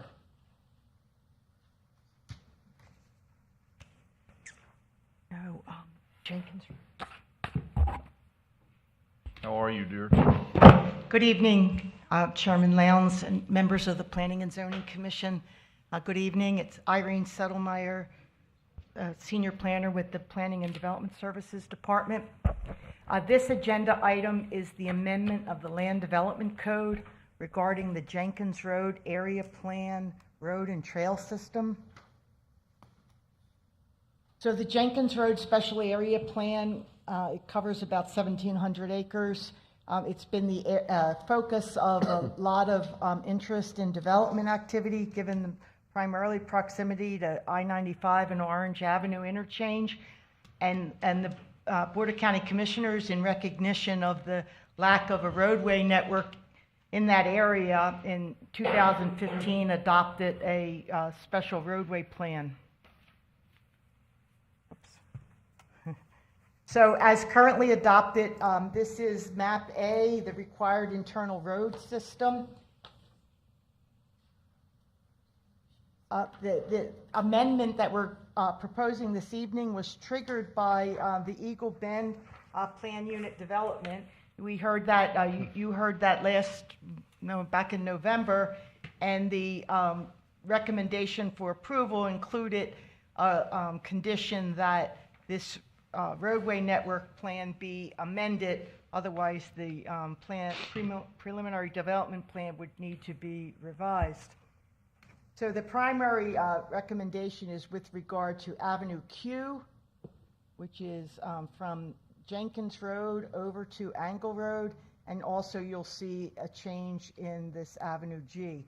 So there's the Eagle Bend property, and then also the Westwood Academy, and it initially the road was proposed to go through the school site, because Avenue Q would then go from Kings Highway all the way over almost to US 1.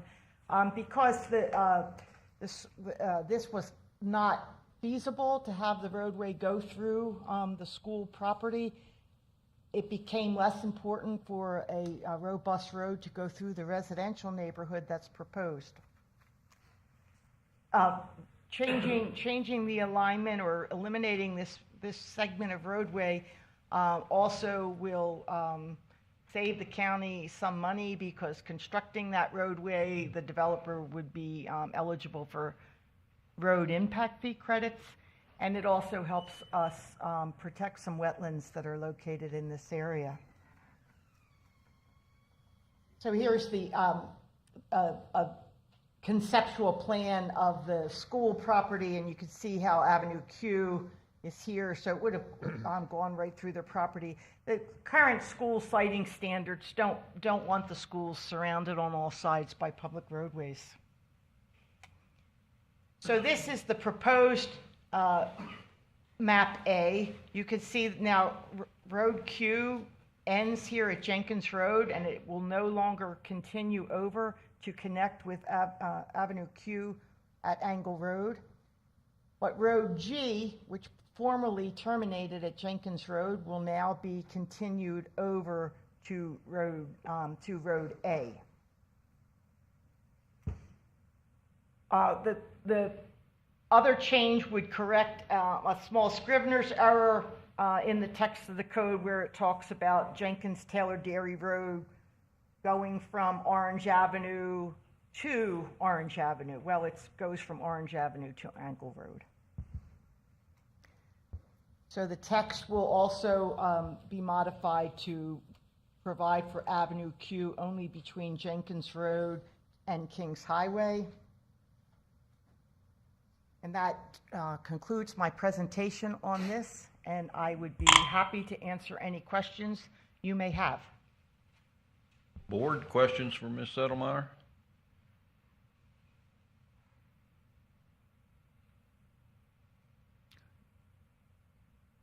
No questions from the board. I'd open it up to the public comment.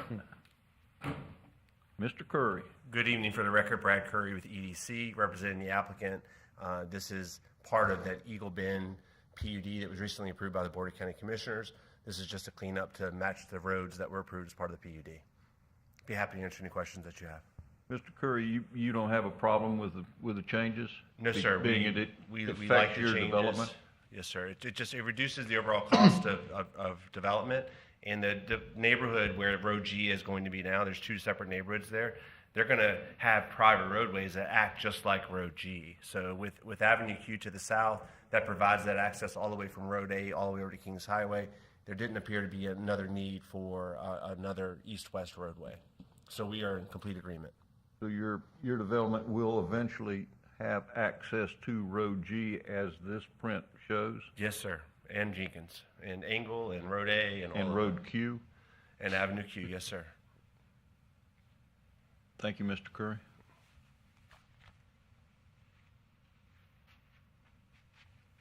Any other comments from the public? Seeing none, I'll close that section and come back to the board. Ms. Settlemeyer, can you go back to your image that you had of where the new school will be? Well, this You is just- the public school property. This is the school district's property. There you go. So currently, this shows the parking area for the buses, and the faculty will come in off of Angle Road, the parent and I guess students, the high school student drivers and parents will come in off of Angle Road and at this location. At the time when Road A is constructed, it may be that the school buses will be coming in over in this direction from Road A, and this would be closed. I don't have firsthand knowledge of that plan. The school district, well. Yeah, Mr. Chair, Nicole Fogarty with the school district. Yes, that is on the table. However, right now we're going to continue with the bus loop coming directly off of Angle Road. But as to Road A, that's a very long projected conversation. Is there any chance that the school would eventually use Road A? Not at this time, sir. That's a shame. Like I said, it's a long projected conversation. As of right now, at this time, at this meeting, no, it is not on the discussion. It is only a discussion. It was provided to us when this first came up, and it is on the table, but as of right now, I can tell you, no, we are not planning to use Road A. And that's for security reasons, that's right now. So along this property line, we would have to put fencing. We have cameras. We have wiring that we go through here. We have stormwater purposes. So it's a lot of money for me to start opening up to put in that bus loop off of Road A. Okay. Any other questions from the board?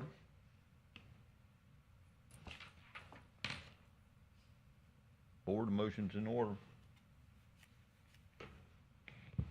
Motion to approve. Second. Madam Secretary, we have a motion to approve from Mr. Bender and a second by Mr. Odell. Thank you, sir. Mr. Neese? Yes, ma'am. Vice Chair Benner? Yes, ma'am. Mr. Taylor? Yes, ma'am. Mr. Odell? Yes, ma'am. Mr. Munt? Yes, ma'am. Chair Lowndes? Yes, ma'am. Passed.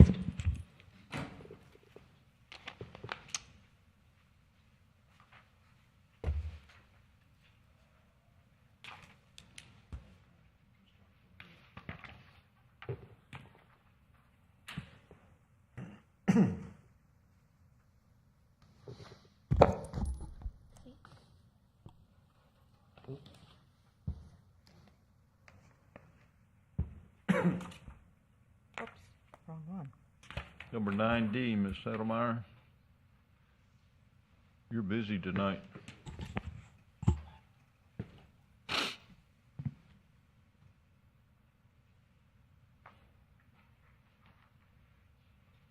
Good evening again. For the record, Irene Settlemeyer, Senior Planner with the Planning and Development Services Department.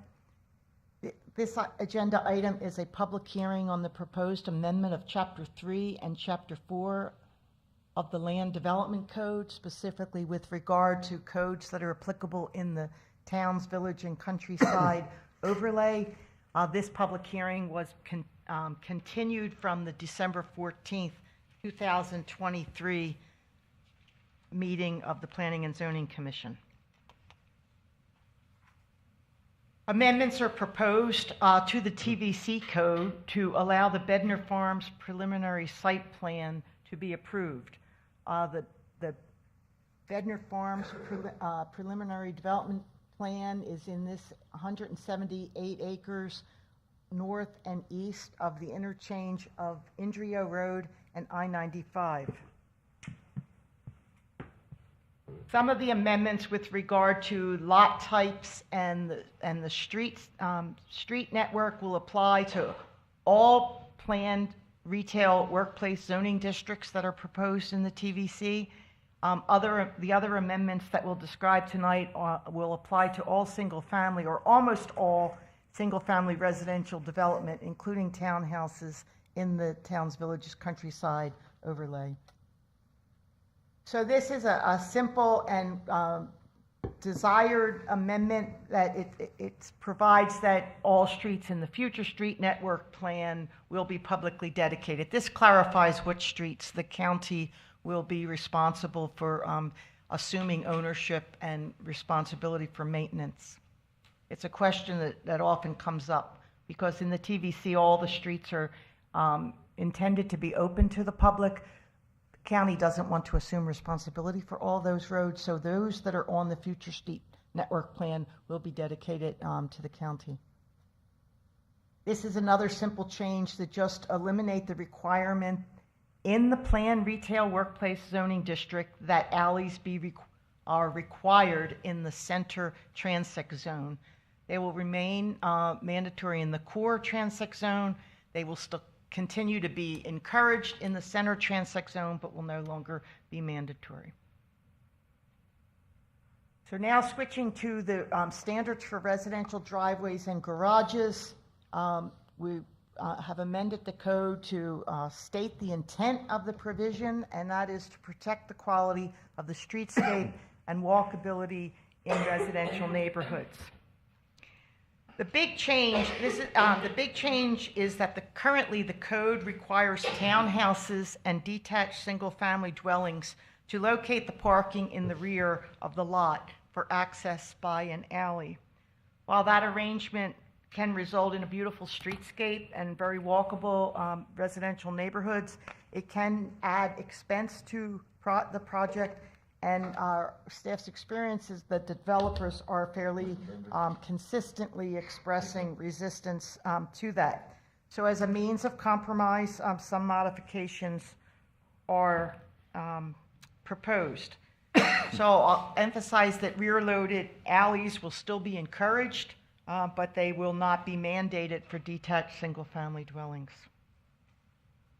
So this just clarifies the applicability and provides for exemptions for houses being built on existing lots and for residences that are constructed in new subdivisions that from which 90% of the development potential has been transferred to other property. So that creates some exemptions. So with regard to the standards for residential driveways and garages, there are basically 6 standards being proposed. And this is 1, that garages shall not exceed 50% of the width of the front elevation. Number 2, notwithstanding number 1, up to 20% of the dwellings can have a garage up to 60% of the dwelling width. 3, each neighborhood shall include differing house types and lot widths. Driveway width shall not exceed 20 feet where it meets the sidewalk, or 50% of the lot width, whichever is smaller. Elsewhere on the lot, driveway width shall not exceed 22 feet, and the garage shall be recessed 10 feet from the front facade of the dwelling. Then there's some minor modifications provided in 7 through 9. So providing that the garage setback, that requirement that the garage be set back 10 feet from the front facade, that can be measured from the front porch if the porch meets certain minimal requirements. Side-loaded garages are exempt from these provisions if the wall facing the street is equipped with windows to make it look like living space.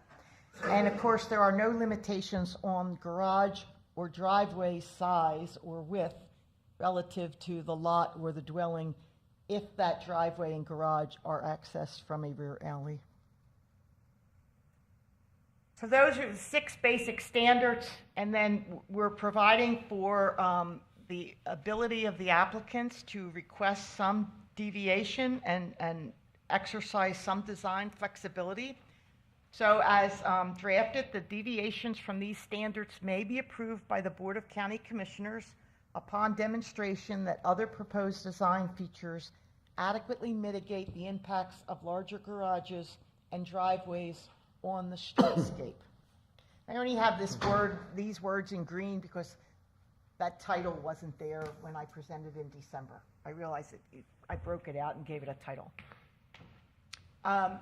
The applicant had originally proposed that the staff be able to approve the design flexibility and the relief from the 6 standards.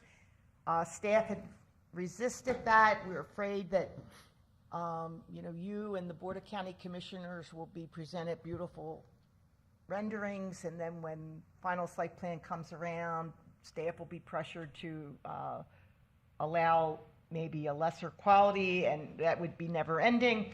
But in terms of, we agree that your time and the Board of County Commissioners' time is very valuable. Your agendas are very full. So we're providing that at the time of approval of a regulating plan and the preliminary development plan, the Board of County Commissioners may delegate to the Planning and Development Services Director authority to approve deviation from the standards in paragraph 3. If the director, in his or her professional judgment, determines that the proposed alternative design is consistent with the intent to provide safe and inviting streetscapes that encourage walking, and that the impact of larger driveways or garages has been adequately mitigated. That's a bit of a long sentence. Maybe we'll break that into 2 sentences.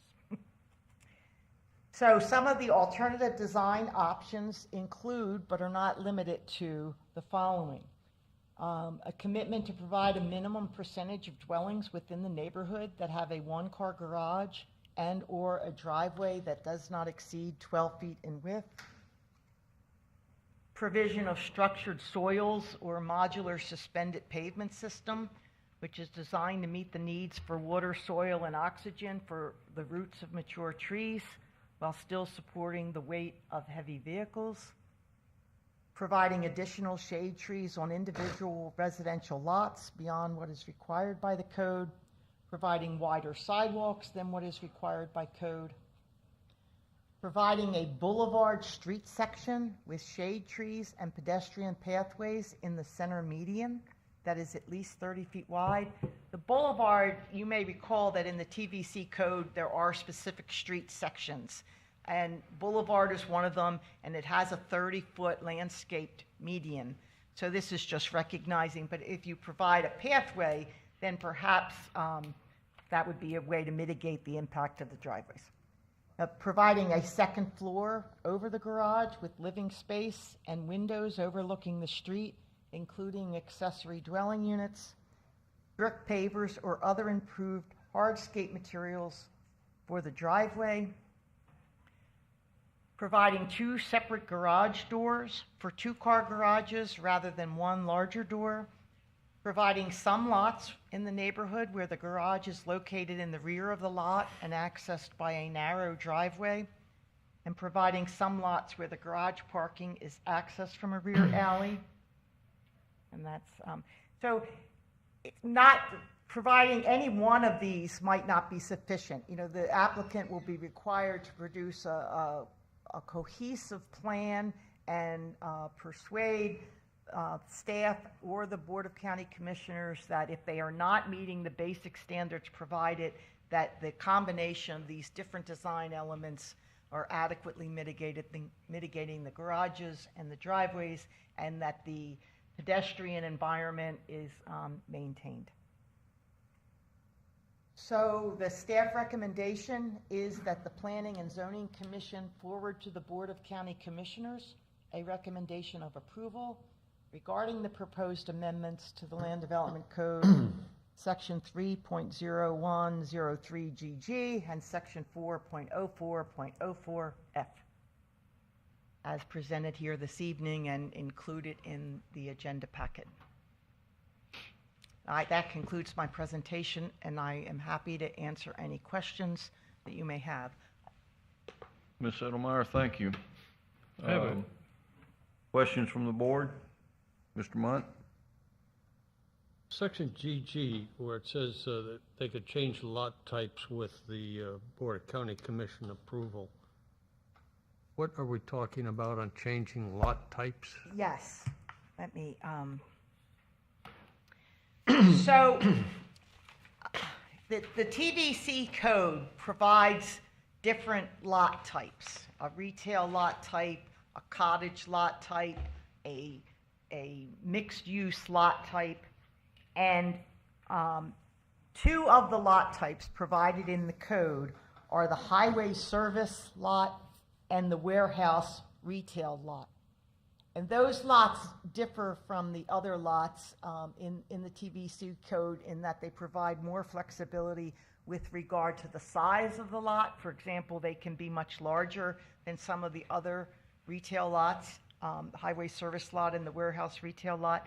And they also provide more flexibility with regard to the location of parking. So it's not, the buildings aren't required to be pulled up to the sidewalk and all the parking be located in the rear. Currently, the code allows those lot types west of I-95. It doesn't allow them east of I-95. So while the code also currently provides that any applicant can ask for the Board of County Commissioners to approve different lot types than the code specifies. But this applicant was thought it was it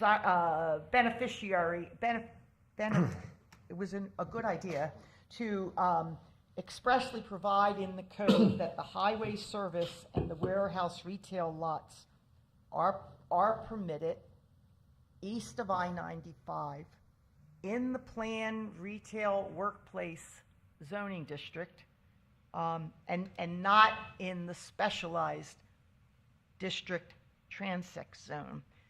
So the code also already provides that in the specialized district transect zone, these two lot types are permitted. But because the specialized district transect zone provides relief from many of the TVC standards, staff doesn't think it's a good idea to encourage that transect zone to be extended east of I-95. We'd rather, right now it's only allowed west of I-95, and staff thinks that the vision for the TVC and the development pattern that is desired would keep those that transect zone west of 95. So that's the need for this. So they're allowed to be large, like some of the retail lots are limited to 6,000 or 7,000 square What I feet. saw in here was a lot of requests for permissible modification, and we're kind of getting away from strict code, and we submit what we think we want to do, and we'll see if it'll fly, and see if the director will permit certain things to occur and modifications, and what are the limitations on the director's ability to approve changes, if any? Well, with the highway service and warehouse retail lots, let me also point out before we move on from that, those uses are permitted east of I-95. So you're allowed to have a highway service use and a warehouse retail use, but the lot type wasn't provided for. So this eliminates an inconsistency in the code. Commissioner Munn, if I may add and invite Irene to clarify, but potential uses, we're talking about a Home Depot, Lowe's, Sam's, BJ's, Costco, those types of larger box retailers. They would have to be west of 95? The lot type that supports their typical design would be situated west of I-95 today. This would allow for that orientation to be presented east of I-95 with, within select areas that are identified in our comprehensive plan and the TVC overlay. There's still design requirements related to the flowway, access, pedestrian interconnectivity, but it would allow for a Home Depot to have that parking and garden area out front, as opposed to pushing a 80 or 100,000 square foot building up to a streetscape with all the parking in the rear. Well, Yes, and Commissioner what's Munn, defined in the four corners of the document, you can go to it and you can say, here's what it says we have to do. But to me, it looks like there's a lot of permissibility to submit things, and let's see if we can get it through, either through the director or through the BOCC. And it means more work for you people, if somebody comes in and asks for these modifications, and you've got to work through it and get your director to sign off on something, or take something to the BOCC and convince them that the modification or the request is reasonable, and you, the board, ought to approve it. Whereas if there's something that's firmly defined in the four corners of the LDC or the Land Development Code or the Comprehensive Plan, you know exactly what it is you're going to do. But this leaves a lot of openings for modification. Now, I did make the comment that with the staff edits and subject to the conditions of the resolution, you've tried to cover it, and I think well, but it just, to me, it's going in the direction of being a bit loose, and I'd like to see things a bit better defined. So I'll leave it at that. Thank you. Any other questions? Well, I don't got questions, I just got comments. We'll deal with that later. Go ahead. So, TVC, I mean, the whole point was the alleyways, and stuff like that. Increasing the garages still. I mean, there's newer developments now. They just did one in Stewart off of Dixie. They have pretty much, it looks like a 20-foot wide house with a single-car, two-path paved driveway beside it. You have East Lake Village, east of US 1, has houses with alleyways. You have Bedford Park, has houses with alleyways. You got the condos at the Promenade at Traditions that has one-car garages, stacked condos, which is a higher density, where there are pretty much, the garages are kind of like an alleyway because the other half of the building gives you that front facade of the street. So we have examples of developments that would, to me, would meet the intent of TVC code as written.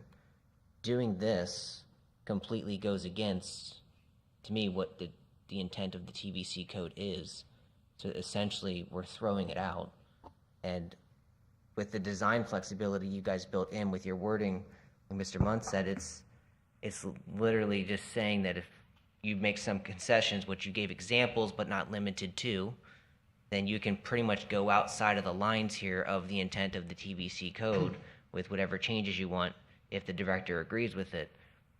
There is no black and white anything to hold somebody accountable because there's so much looseness to that design flexibility that I get the examples, but not limited to.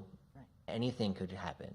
And doing a 50 to 60% facade on the garages, to me, is just defeats the purpose of a TVC code that is once alleyway access, once rear-loaded garages, or side-loaded garages. We're just completely going the complete polar opposite of that with this text code amendment. I just don't see how that is in the character of the TVC, and especially when we have a brand-new development that was rental homes. They weren't even for sale, built in Stewart on a lot that needed a ton of fill because it was a swamp. So it wasn't like it was a cheap project. It wasn't huge, but it wasn't cheap either. They did it in East Lake Village. They did it at Bedford Park. They did it at the Promenade. So I think that there are ways for developers to come up with something that can still conform to the intent of the TVC code as written without us completely doing a 180 with this and then giving all design flexibility to the director with whatever concessions want to be made down the road with nothing, like Mr. Munn said, in black and white to hold anybody accountable. That it's got to be within these four corners of the code, and just to me seems like we're just going loose and fast with it and throwing it out the window. And if we do that with this, everything in TVC is going to be done like that. And that's not what I mean, when Lennar came in with their proposal for land text code amendments, it was very direct. It still kept the character of what the TVC was going for. It was working with the code. To me, this is just completely doing a 180 on it. Doesn't make sense. That's it. Mr. Benton. Chair Lowndes, members of the commission, Commissioner Vice Chair Benner. Mr. Benton, could you speak up, please? Certainly. Staff appreciates the forum and the feedback. This body, in a recommending fashion, is to consider policy modifications, where the policy currently exists, where it would go, and how that affects our community. The towns, villages, and countryside, I think staff would submit that there's a wide variety of health, safety, and welfare components of that design. Some are to environmental sensitivity, water quality, preservation of agricultural and countryside lands, requiring developments to invest in infrastructure, proximity of uses and a mix of uses that help to build quality of life in communities. But there's also some aesthetic and design enhancements. Form-based code, as we're often referring to it as, and those design features of residential development and typology. What staff has been engaged in, whether it's private party amendments, as before you this evening, collaboration with the Regional Planning Council and discussion with our policymakers, is trying to identify what are those various core principles of the TVC, what are components that our community might present flexibility or modifications to. And so staff's recommendation this evening, which again, we're here to hear your input and your collective direction as to what you would recommend to the Board of County Commissioners. But our recommendation is still looking to keep some of those core principles of how density is distributed, mixes of uses, proximity of those uses, the street networks, public access to roadways that are built publicly or privately, again, utilities, concentration of development to allow for open space and countryside that's well beyond our average plan unit development. But again, the design components that we've tried to offer some flexibility on, that's what's before you, but certainly understand the input and some of the variations that could come about in a community. And on like this property, since it is zoned, it has the high density number on it. Why couldn't you do like a 3-story condos there?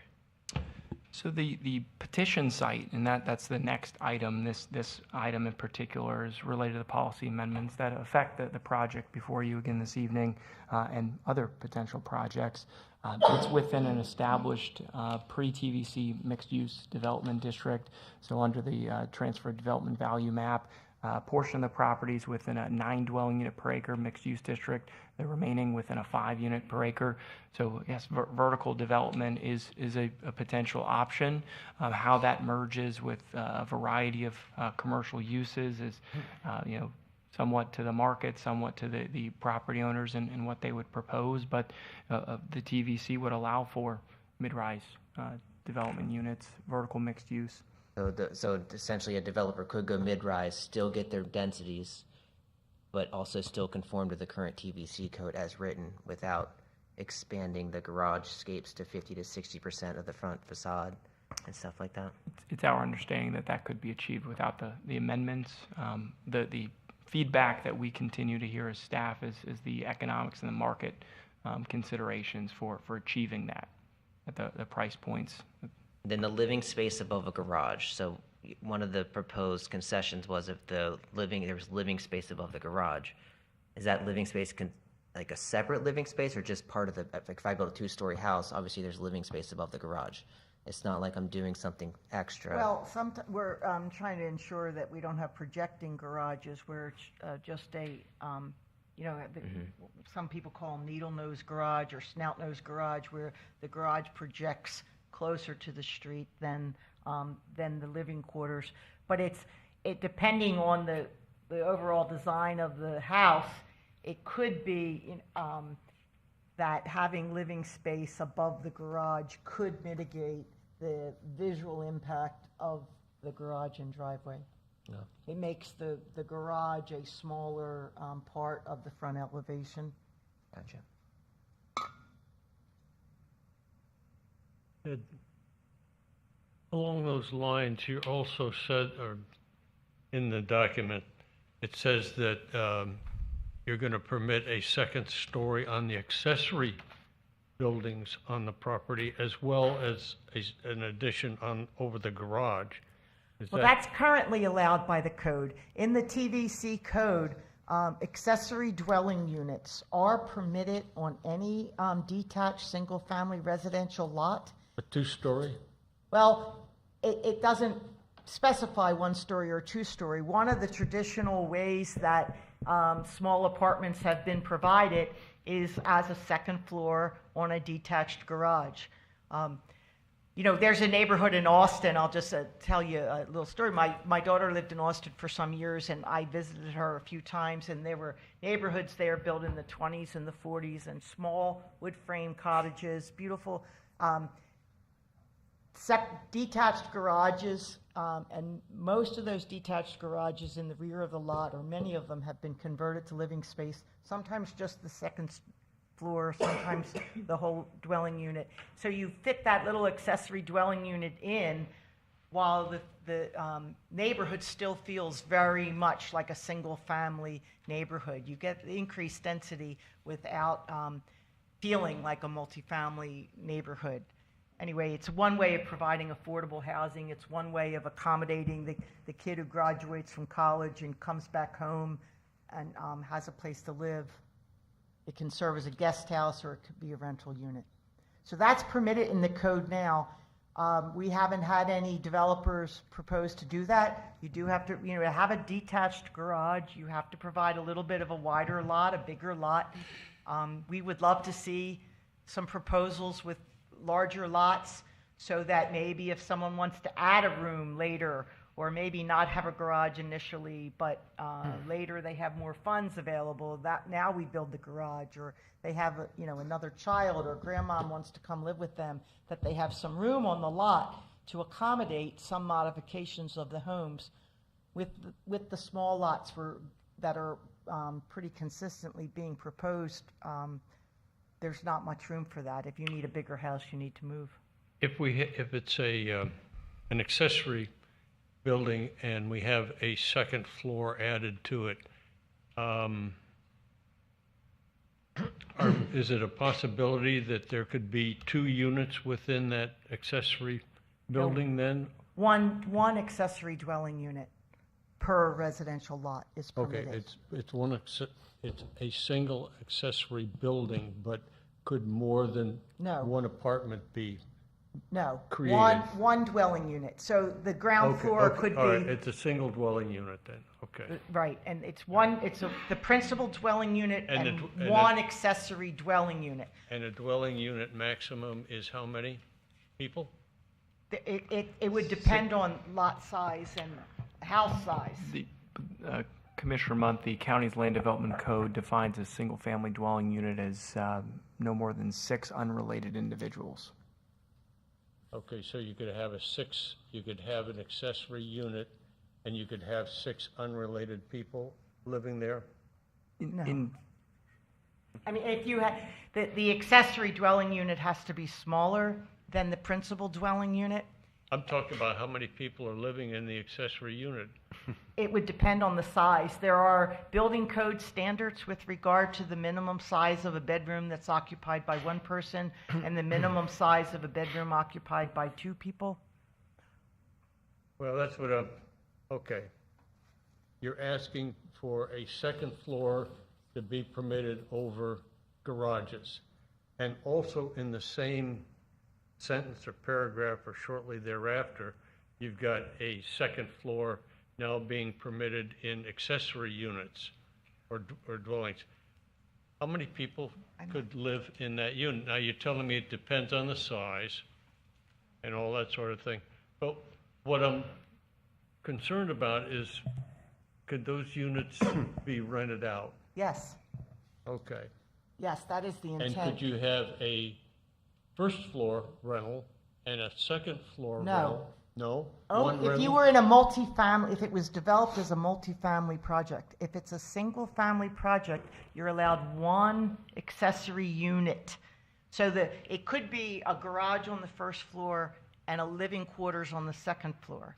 You cannot have your principal dwelling and more than 1 accessory dwelling. 1. I understand that. How many people could live in that accessory dwelling? It depends on the number of bedrooms.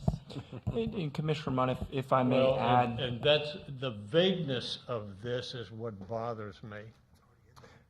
Commissioner Munt, if I may clarify and add, under the TVC guidelines today, the accessory dwelling unit is eligible for all single-family lot types, to my knowledge. The modifications today talk about some of the design components as far as the potential occupants of that accessory dwelling unit in the TVC. Because what we have in the county today outside of the TVC is the allowance for guest homes that cannot be rented or sold. They can be occupied by gratuitous guests. Within the TVC, they could be rented. The Board of County Commissioners, through a regulating plan, could potentially set an occupant limit for the ADUs, but what's found in our land development code today is for a single-family dwelling unit is no more than 6 unrelated individuals. That's a lot of people. All right, thank you. Questions, folks? Ms. Settlemeyer, what we're doing is giving the developer an opportunity to do without the alley? Yes. Alleys would be, continue to be encouraged. They would not be mandatory. Now, I will say that one of the aspects of the code that we did not address in this amendment is that all those various lot types also provide for where the parking is located. So we may need to look at that further. The idea Perhaps we might want to exempt, maybe the Planning and Zoning Commission might want to say that, well, not for townhouses still must be rear-loaded alleys, or if you're proposing lots less than a certain width, you might still require alleys. If you're providing a 50-foot wide lot, perhaps then you can have your front-loaded garage. You could suggest other modifications. Part of the idea of the alley was that everybody parked in the back of the house, and garbage pickup was at the back of the house, and mail was at the back of the house, and nothing faced the street in the front. Is that correct? Not those kinds of service. You would be able to have a continuous sidewalk with all the front doors, maybe front porches, but you would have a continuous sidewalk. The houses could be pulled up closer to the sidewalk because they wouldn't need to have that 22-foot driveway. There's more room for street trees because you don't have all that impervious surface that. So we're going to move the houses back further in place of an alley. We're moving them further back on the lot. Yes, in order to provide that 22-foot driveway. Keep in mind your garage size too is 50 to 60% of the front of the house. 60% for just 20% of the, Yeah. well, yes. So if you had a 30-foot wide house, you'd have a 20-foot wide garage if it's 2 single-car garages. Which the TVC now wants an alleyway for rear-loaded garages or a side-loaded garage in the front, street parking in the front. Like, have you ever been to Eastlake Village, east of US 1? You there? Or Bedford Park out in Traditions? That's kind of, from my interpretation, what they're trying to encourage development at there. Instead, we're going to get 30-foot wide lots with 20-foot wide garages and a front door all down the street with cars parked in the front, which is kind of the polar opposite of what TVC is going for right now. It's the opposite of what the original intent of TVC huts, hovels, and pup tents was supposed to be. Yeah. And we're now talking about 30-foot lots, and I was having apoplexies over 40-foot lots with Mr. Curry when he developed some of his. We're going to do 30-foot lots? Again, let me do 2 things. I want to echo what Corey Benton said, that there seems to be some pressure or some interest in providing some increased flexibility in the TVC code. And when we, as staff, are looking at what are the things we would really think are most beneficial to public health, safety, and welfare, for things like the future cost of maintaining the road networks and the future cost of getting kids to and from school and getting to and from jobs, and the ability to walk and ride a bicycle. So So, the transfer of development rights is an important factor. This is my professional planning opinion. I'm not speaking on behalf of the planning department, but the flowway is an important, very important component. The transfer of development rights is a very important component. Walkability and mix of uses in relatively close proximity is an essential component. And in order to hold on to those essential components, I'm willing to give up some of the other things that I might find desirable, such as rear alleys. That in order to hold on to those other things, that some of those design features, there's some flexibility is being recommended, and it's a compromise position to try to hold on to other elements of the code. I do want to say so we don't have 30-foot. We're not looking at the site plan in this element, and I will say I don't think the discretion is limitless. I think that staff will be pushing for more detail at the preliminary development plan stage as to what is going to be proposed, so that we can, that it won't just be staff reviewing what they're proposing for driveways and garages. And it does provide for the director to exercise his or her best professional judgment that walkability is being maintained. The code does provide for 30-foot wide lots now. It provides for townhouses, it provides for cottages, and it provides for house lots that can be 30-foot wide. However, the difference is the code now also provides for those lots would be served by rear alleys, not by driveways, front-loaded driveways and garages. But the code already permits that 30-foot wide. I wasn't aware that there were 30-foot lots permitted in the TVC. Yes. At Hubbles and. There's 3 lot types. At least three or four of the house types would allow a 30-foot lot. It could be a beautiful, cute little, dense, but it. Chair, like Eastlake Village east of US 1, they're pretty much they have a 2-car garage in the back, rear loaded. The house is as wide as a 2-car garage. They're probably a 22-foot wide house. But there's street parking, there's a continuous sidewalk in the front. If your kid goes out the front, there's a sidewalk, grass buffer with a lot of street trees, then there's the street. And where is this? Eastlake Village, east of US 1, off by Leonard Road. Yeah. And Jennings Road. I believe that's Jennings.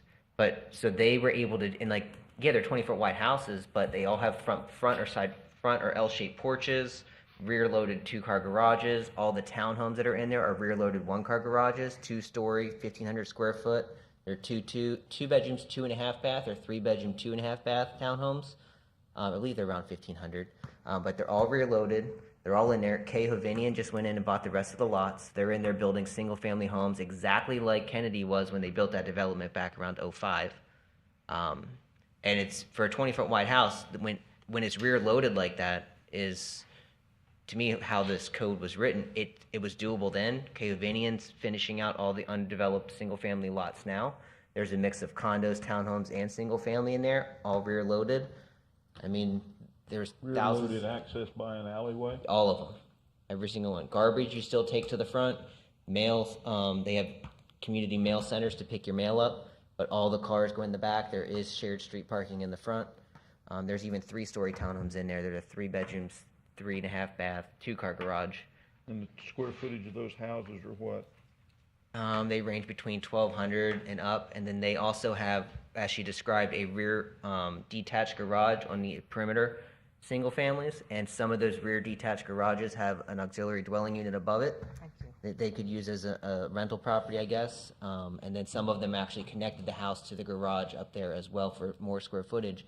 But there's examples in this county of projects that have been done based on what I would interpret the TVC code to be, and I get that it can be a struggle for development, but again, to say it can't be done, it has been done. I mean, they just did townhomes that are rear-loaded on Dixie and Baker Road right there. It's a rental community. and single-family homes in there, 2-story townhomes and single-family homes with a side single-car garage beside the house, and they're probably a 20, 25-foot wide house, right? And that was just done. So it is possible, you know. And then if I was a developer looking at a higher density project, we're trying to slam these provisions is because what's coming next, and it's because we're trying to put 2-story single-family homes in a TBC zoning district that is okay with narrow lots, but they want the rear load garage as the compromise. To me, it goes against the intent of how the code's written, and then giving design flexibility. You can bring anything to us you want, and then between now and final site plan, if there's changes, it's up to the director to just say okay, yay or nay. So really, we're voting on density at that point, and everything else can just kind of go to the wayside. Mr. Chair. Yes, sir. What I see is a developer bringing a proposal to the county, and then the county trying to work with the developer and yielding county standards in order to accommodate the developer.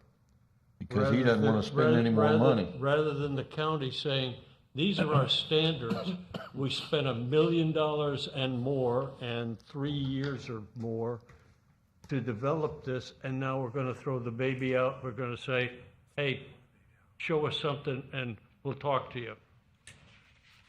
And I think St. Lucie County ought to stick to its guns. You know, if we said that we would accommodate development and this is the way we wanted to do it, let's do it. And if the developers can't get, ultimately, as Mr. Benner has pointed out, it can be done. And this particular developer wants to do it a different way and wants you all to accommodate it. And I just think it's opening the doors to anything goes. You know, we bring it to the county and we get it through staff, and we've hit a home run. So anyway, I think if this county is going to be a county that is respected, that is known for quality, we're going to have to set a standard and not modify it on whims. And I'm not saying it's a whim. It's well thought out. It's been worked, and you all have worked with a developer. But I just think St. Lucie County needs to say that if you're going to develop here, you're going to have to do a good job of it. And here's the standards that we have developed, and adhere to them. And if the BOCC wants to, say, hey, we're willing to yield on it after all the years that we spent on it and all the money that we spent on it, well, that's their prerogative. But we can give them some direction as to the collective thought that we have. There may be some diverse opinions, and certainly we're all entitled to our own opinion, but I want to see the county stand up and say, here's what we've worked at, and step up. Any other questions for staff? I'd like to open it up to the public at this time. Mr. Chairman, the applicant is here. Good evening. For the record, Brad Curry with Engineering Design Construction. Corey, I did do a PowerPoint. My PowerPoint is one PowerPoint for both applications, but I think I can pause it and then come back to the zoning application, which would be the next item heard. I enjoyed the discussion. I had a hard time sitting there. I just wanted to jump up and talk a little bit more, as I normally do. Again, Brad Curry, representing the applicant contract purchaser. My client has got the property under contract, 177 acres at Indrio and I-95. Is it working, Corey? We were last before you in December. Project got tabled, and we were fortunate enough to get additional time from the property owner, and that's the reason we're here before you tonight. I have several people with me. Dean Rosenbach and Pat Madden are the people that have the project under contract. Jennifer Morton and Kara Wood are fellow planners, landscape architects that are helping me with the project. So there's a whole team here with us tonight to go over this. I did do a modified PowerPoint.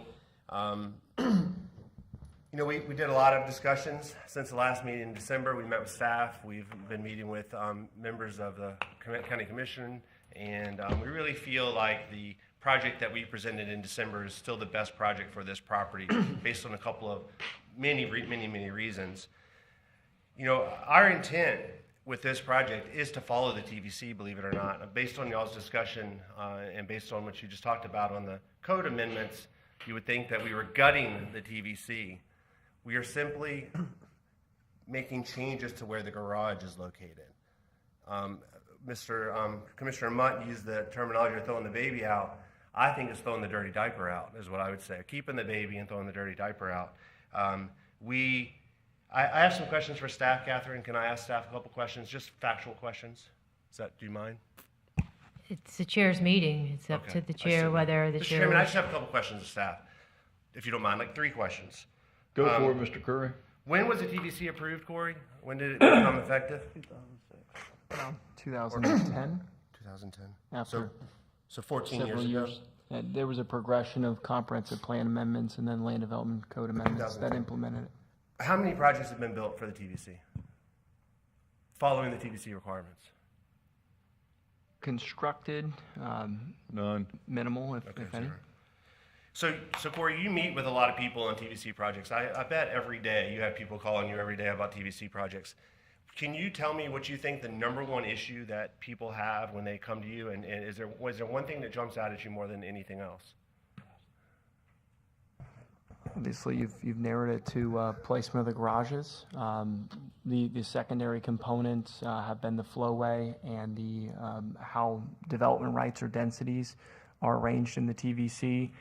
Some properties have more than 1 dwelling unit per acre to start. Others start at 1 dwelling unit per acre, and they have to achieve density by use of options, whether it's transfer of development rights from other properties, preservation of lands, civic spaces, affordable housing. Okay.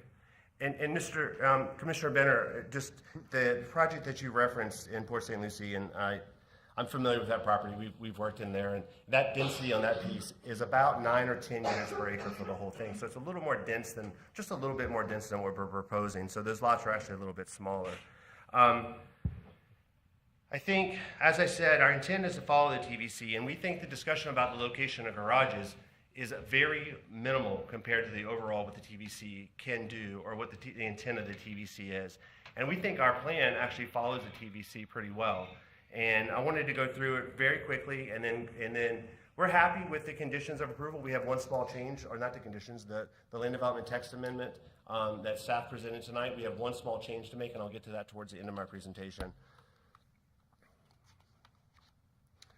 I think Corey mentioned this map. It's extremely important, and I think Mr. Benner picked up on it last time because we have identified this as an area that was always intended to have a little more density.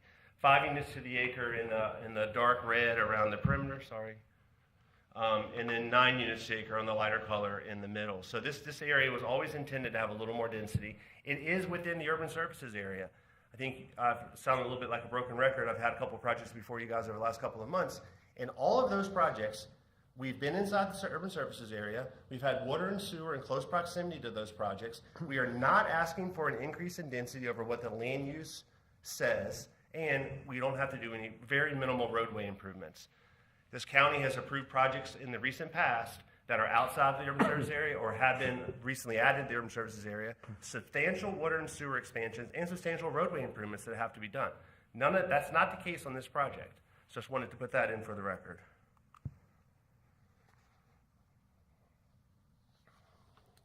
This is the density that we talked about, the properties and the commercial, about 1,000 units, 420,000 square feet. We talk about the communities here, and there's 4 different areas here to talk about. We have in the bottom right-hand corner, the darker brown color, is that multifamily apartment rental community, a 3 or 4 story tall product that will have parking on the street and parking areas. It'll have its own rec area there in the green. That's community number 1. Community number 2 is just north of that on the upper right-hand corner of the screen. That's going to have 30-foot wide lots, as we discussed, single-family lots with townhouses. The proposal for this project, while the TVC code that we're proposing does have some allowances for no alleys, this proposal actually, every townhouse will have an alley. A townhouse is the more narrow unit. It will have an alley in the back, just like Mr. Benner was talking about on Eastlake. And then on the left-hand side, the northwest corner, the upper left-hand side, is this larger single-family lots, 40-foot wads and 50-foots. I know that's, for some people, that's still very small, but for this community, 40s and 50s. And then the bottom left-hand corner is the commercial, 420,000 square feet.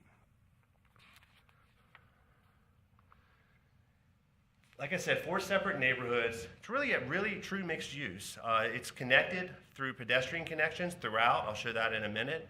It has the ability, we think you can grow in place here. You can start out in the apartments, start renting an apartment here. Once you start making a little bit more money, maybe get married, you move into a townhouse or a smaller detached single family house. And then once you start having kids, you move over to the 40s and 50s. And then maybe we were talking that you wind up back in the apartments and when you get too old. So, so this is a community that's truly mixed use, and it does allow for individuals who live here to be able to go over and once the commercial gets built, we'll have groceries, amenities, entertainment, those sorts of things in the commercial area. The only component we don't have in this is office, and with everybody working from home these days, we're not sure that that would even be marketable.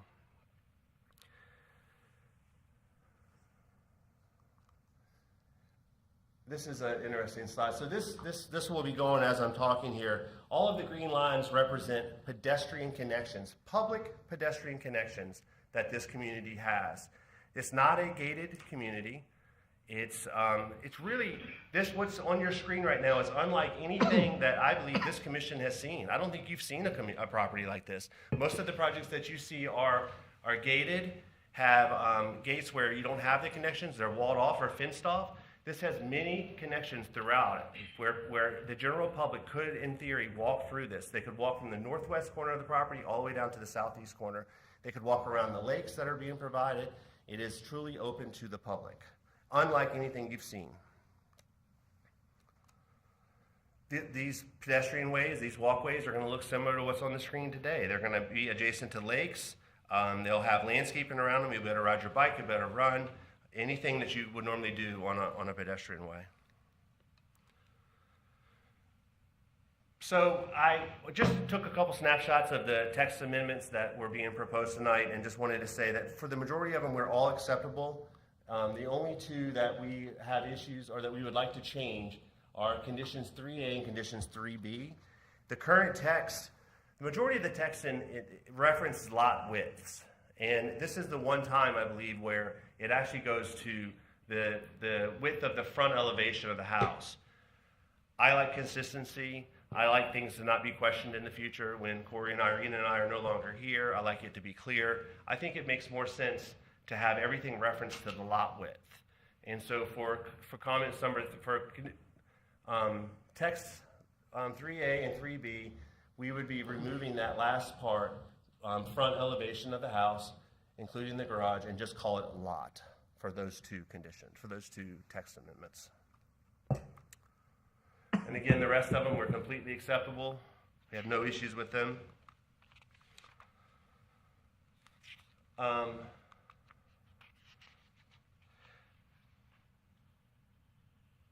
I think another question that we talked about is there was discussions about what the planning director can approve. In the county right now, and I don't have all the thresholds memorized, but I have quite a few of them. I do know that the county, that the Planning and Development Services Director can approve up to 1 million square feet administratively right now. So we talk about what can and can't be approved administratively. So 1 million square feet for a targeted industry. Corey, correct me if I'm wrong. 500,000. Oh, it's 500,000. I'm so sorry. And then for something that's not targeted, it's 100,000 square feet. And then residential units is still pretty low. I think is it 50? Inside the urban service boundary, if they are single family, or platted lots.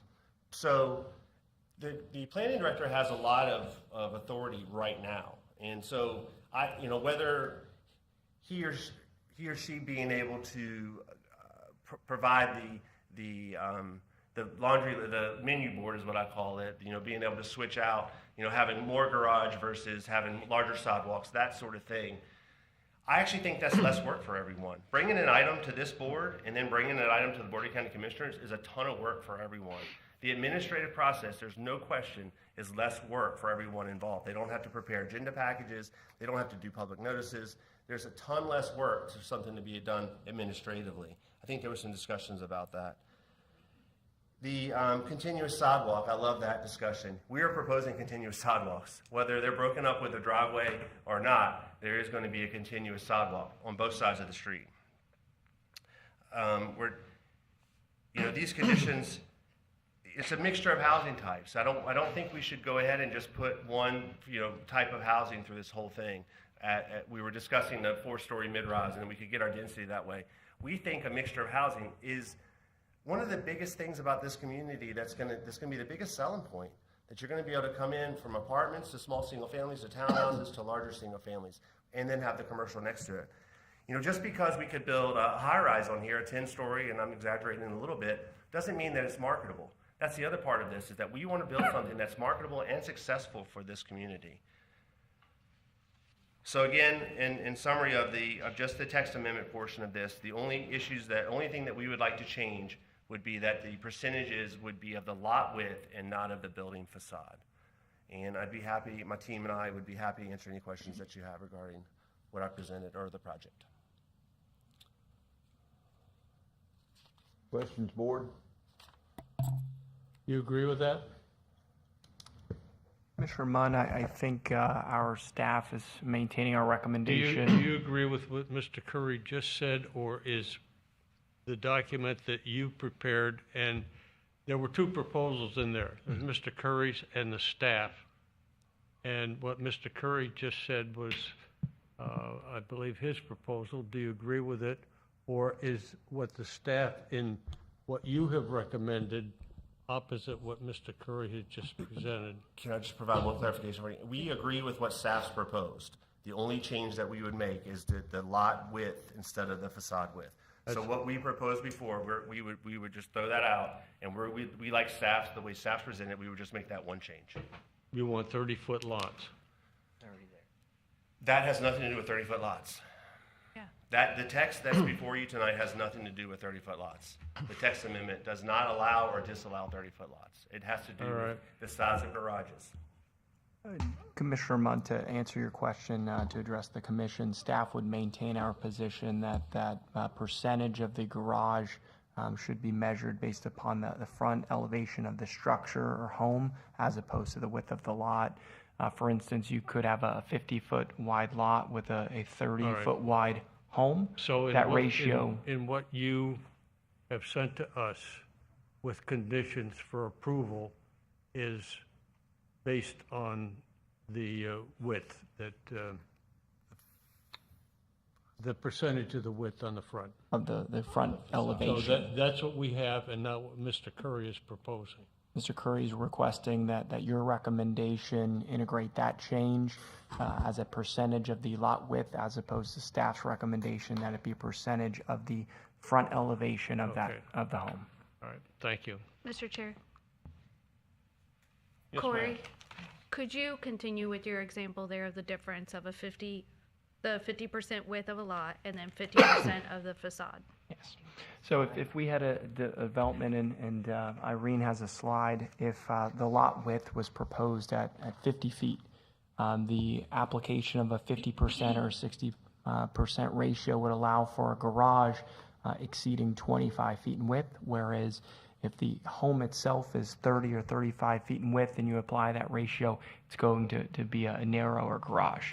And the goal is to have the garage, the front elevation not be overtaken by the garage itself. Where there's a request to exceed that ratio, the alternative menu of mitigation design features, such as taking a two-car garage, instead of one expansive door, breaking it into two, having it framed with architectural components, lantern lights, things like that, projecting a porch out, so it softens the presentation of the garage and enhances its appeal. Maybe even some modified garage doors where it's not a base flat aluminum. There's a wide variety of ways to improve that, but at the core of it is staff's recommending that the garage width be mandated at a lower percentage or be tied to the front elevation as opposed to the lot width. In essence, you're balancing the garage size to the house and not the lot. That is correct, Chairman. So on the screen now is a comparison between the, if you measured by the lot or you measured by the house. So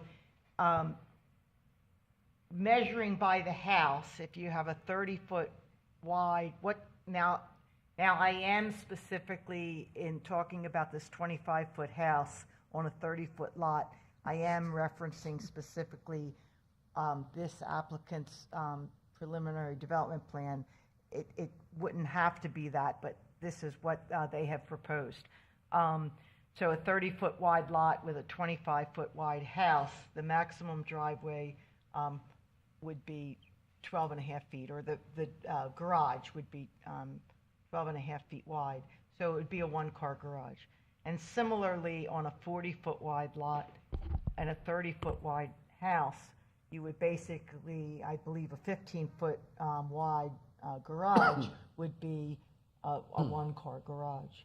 It wouldn't be until a 50-foot wide lot with a 40-foot wide house that you could get a garage wide enough to be a two-car garage.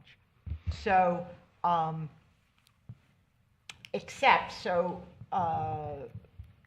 the provision that 20% of the dwellings in the neighborhood could be up to 60%. So if 20% at the 30-foot wide lot with a 25-foot house, I would imagine that is still a one-car garage. You're only getting up to 15 feet. On a 40-foot wide house and 40-foot wide lot and a 30-foot house, 20% of them could get up to 18 feet. And then on the 50-foot lot with a 40-foot house, 20% of the driveways, garages could be 24 feet. So if it's measured on the lot width as opposed to the house width, again, at the 30-foot wide lot, you're limited to a one-car garage. Maybe 20% of them could be a two-car garage. A 40-foot wide lot, you would be able, if it was measured by the lot width, you would be able to have a 20-foot wide garage, 20-foot wide driveway, so you could have a two-car garage. So I guess that's really, it's the 40-foot wide lot that is impacted the most. So I just want to interrupt 1 minute. I'm sorry, Irene. The max, a two-car garage is only 16 feet wide. That's the door. The That's door. the garage door. Yeah, and that's what we're talking about, right? It's not, it says garage, not garage door. But you wouldn't be able to see the garage. You would only be able to see the garage door. No, you see. You only see the door. The door's closed. I thought that's what we were talking about. This is the first time hearing that it's the actual garage and not the garage door. We always took this as that it meant the garage. They didn't want to see the garage door. They wanted that to be the smallest portion of it. I haven't heard that it's the overall garage. Yeah, we're not limiting the square footage of the actual garage, just the door part, right? Excuse me? We're not limiting the square footage of the garage, just the door. No, well, we're not, no, it's measured, the code uses the word garage, not garage door. So you would be measuring the garage, the width of the garage, according to the proposed draft code. Well, define garage. Well, it would be the interior, the room? the two walls, wall to wall, inside the garage. That's weird. Yeah, I thought that's all was You just know, when it's referencing a the door. 'Cause if you did two single it- doors, right? If we did two single doors as a thing, you'd only be measuring the doors, not the column between the doors. But the column between the doors, technically behind it, has garage space. But if as staff mentioned, we're talking about a concession being 2 single garage doors instead of 1 double door. That would go with Mr. Curry, that we're talking about door width, not interior garage width. I don't care what you do inside your house. It could be a shell. You could have the first floor as a garage as long as Exactly. Well, you could recommend that it read garage door. When you have a projecting garage, there is a difference Well, between. this breakdown says driveway, so the driveway would correspond with the Right, garage well, door, not. No, not necessarily.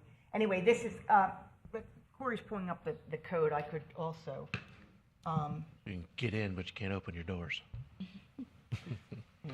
To clarify, Chairman, members of the commission, the applicant's proposed amendment in the draft ordinance that's in the packet, it specifically references garage doors when it contemplates the width. The ordinance in the packet presented by staff, it states specifically, front-loaded garages shall not comprise more than 50% of the width of the front elevation of the house, including the garage, in parentheses. Mr. Vice Chair? But clarifying that's important. so if you think it should be garage door. Need to be recognized. Thank you. We need to not lose our focus here. We're voting on a land development code text amendment. Okay? It seems like the big argument here is, does this design flexibility interfere with the true spirit of the TVC? Just a comment.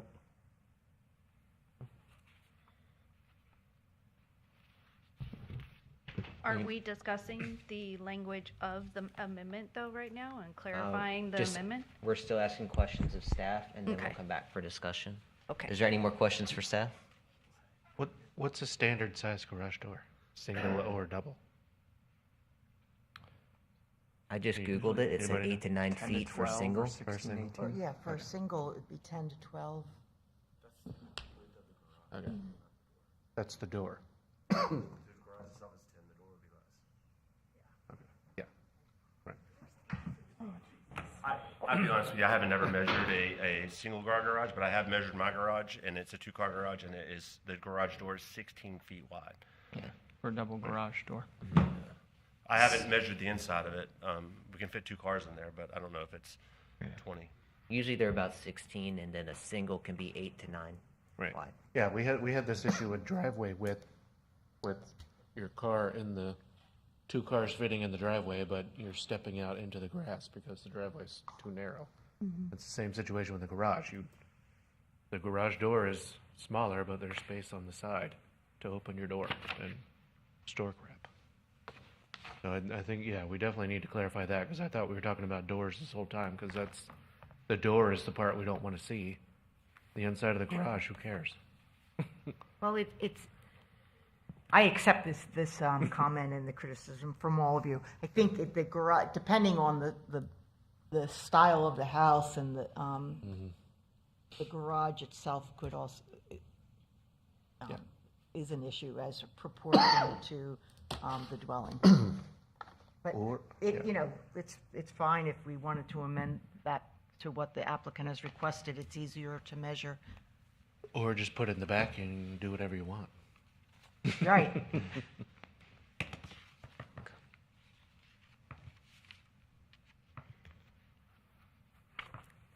I'm good. Can I do the public? Pardon? We gotta do the public. I believe public comment's still open. We aren't open to the public? I have not opened it to the public? We are open to the public. Anybody wish to speak on this?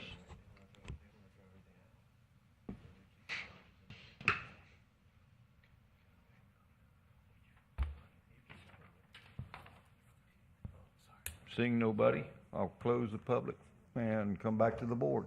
Chair? Mr. Benner? So where I'm at on it is, I still don't think it conforms to TVC, so I don't think we should move it forward. I do agree that it should be referencing garage doors. So, I mean, even if we vote, I guess this would be for the attorney, if I motion to deny, can I still correct the language in the in the text going forward to reference garage doors, so BOCC knows that we all have been debating something we thought was garage doors this whole time? Assistant County Attorney Catherine Barbieri, you can do a motion to deny, and you can then add that you want the Board of County Commissioners to understand the language on the garage doors. Yes, you can add a comment for them. At denial? Yeah. Any other comments, board?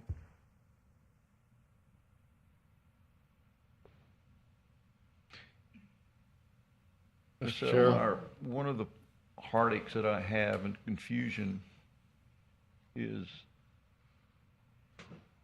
I was never a big component of TVC, huts, hovels, and pup tents. But I understand what the county is trying to do at the time. Other than the fact they forced it down some of our throats up here on this board when we had that thing. We ate it with mayonnaise and went ahead. There is reliability to it. There is some good features to it. It is a design that would improve St. Lucie County. However, it needs to move forward. If this is a way to help developers develop without giving away the entire cookie jar, changing it to what everything else is in the county, I ain't for that. But I'd like to see a little more clarification. I personally don't know that I want to give up the alleyways. I think it's a good concept for part of the county. Other than that, board, I don't know where you rest of you stand with it. Okay. Mr. Chair? Mr. Chairman, how you? We have a motion to deny. I think we need to move this forward one way or the other. If we can't agree on the design flexibility, I'll second the motion. Mr. Benner, you did make a motion? I asked about a motion, but I will motion to deny just because I don't think it conforms with the intent of the TVC. I think it materially changes it.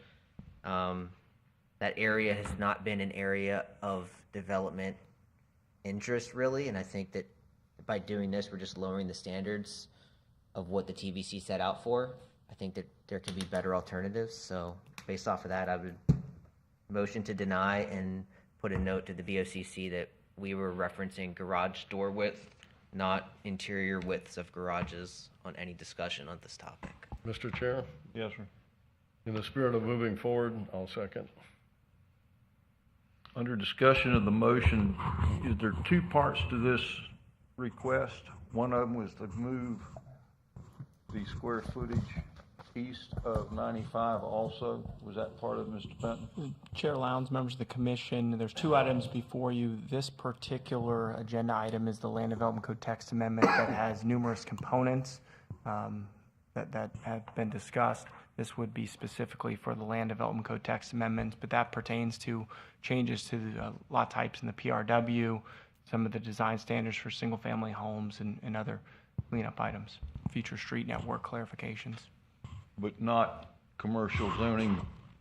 Not the rezoning, that's a subsequent item, and the regulating plan associated with that. Madam Secretary, call the roll. Mr. Neese? Yes, ma'am. Mr. Benner? Yes, ma'am. Mr. Taylor? No, ma'am. Mr. Odell? Yes, ma'am. Mr. Munt? Yes, ma'am. Chair Lowndes? Yes, ma'am. Pass. Thank you for your thoughtful consideration. And just to clarify my vote, I think there's a lot of things in here that are good and can encourage some TVC-minded development in this area, but I think there's some things I definitely wanted to take out, but I wasn't prepared to deny the entire thing. I think we're close with this, but there's I just want to say that. Mr. Benton, question for you on the movement of commercial property from west of 95 to east of 95. Is that a separate issue? Chair Lowndes, members of the commission, the TVC Land Development Code, the overlay, the comprehensive plan, and the pre-TVC land use designation for the site that's under petition for agenda item 9E has prescribed capacity for commercial, mixed-use, retail services. The prior item with the Land Development Code text amendment sought to modify some of the eligible lot types or changes to lot types, but not the underlying use that could be pursued with the rezoning that's now item 9E, which proposes a rezoning from the agricultural 1 to the planned retail workplace with a mix of uses. Ready for 9E then, ladies and gentlemen. Good evening, Chair Lowndes, members of the Planning and Zoning Commission. Again, Irene Settlemeyer, Senior Planner with the Planning and Development Services Department. This public hearing on the rezoning from the Agricultural 1 to Bedner Farms Planned Retail Workplace Zoning District and Preliminary Regulating Plan was continued from the December 14th Planning and Zoning Commission meeting. Because it was continued to a date certain, the public notice was not required to be repeated. So the public notice that for the December 14th public hearing sufficed for this public hearing as well. The subject site is 178 acres northeast of Indrio Road and I-95. And the plant retail workplace zoning district is a specialized zoning district intended to accommodate retail or workplace land uses outside of a town or village in a manner consistent with the goals, objectives, and policies of the TVC element. As we've indicated previously, this land area has been designated for more intensive use and for mixed use for some time. Before the TVC was created, it was in the Indrio Road mixed use area, some of it with medium intensity and some of it with low intensity development potential. It also was identified on the transferable development value map and bringing forward the development potential from the Indrio Road mixed use activity area. The transferable development value map provided for 9 dwelling units an acre potential in this area, and in the red area up to 5 dwelling units an acre. It was also, this corner parcel was also identified in the general retail and the workplace plans as suitable for commercial mixed-use activities. The property is in the urban services boundary. This is the proposed regulating plan with some modifications by staff. So as we've heard by Mr. Curry's presentation, we have in the southeast corner the multifamily area. In the northeast area, we have townhouses and small lot single family. In the northwest, we have up to 310 single family units and up to 420,000 square feet of commercial. One thing that's shown on this plan is the 2 proposed roadways from Indrio Road. Here, a right in and a right out from Indrio into the multifamily, and here a right in and a right out into the commercial neighborhood. Indrio Road is controlled by the Florida Department of Transportation.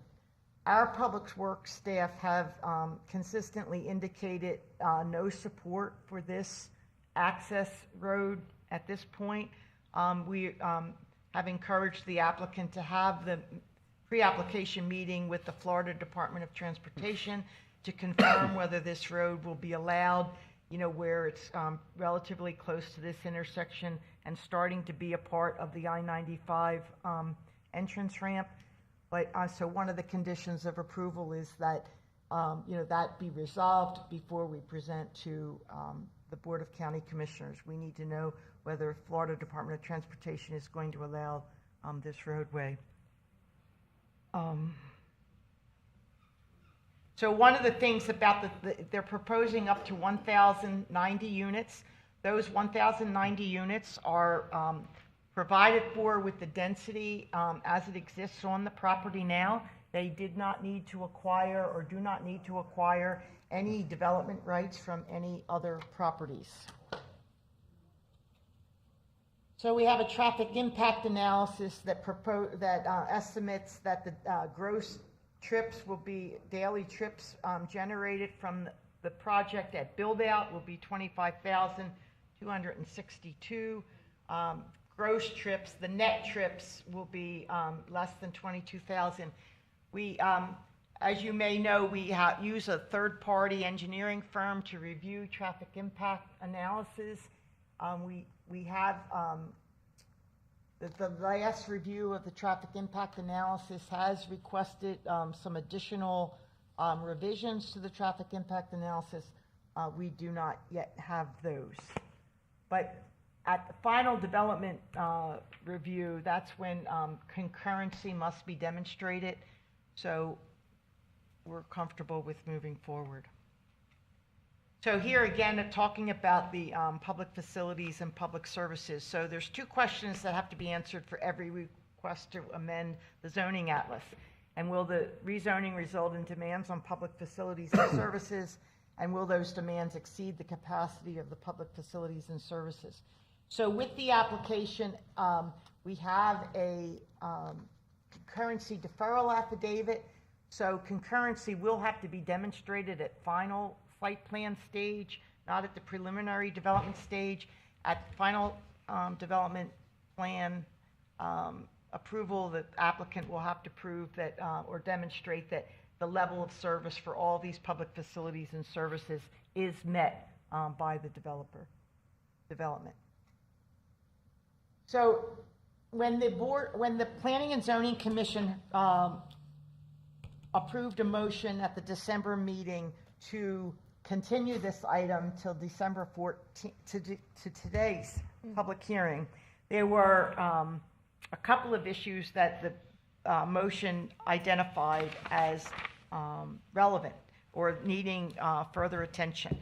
So the determination to continue the meeting till tonight was made pending that the site plan be revised to provide for a flowway in the form of a chain of lakes somewhat parallel or aligned with the drainage canal, the existing canals, that the 30-foot wide residential lots be made larger or be converted to townhouses, and that additional open space be provided for active recreation.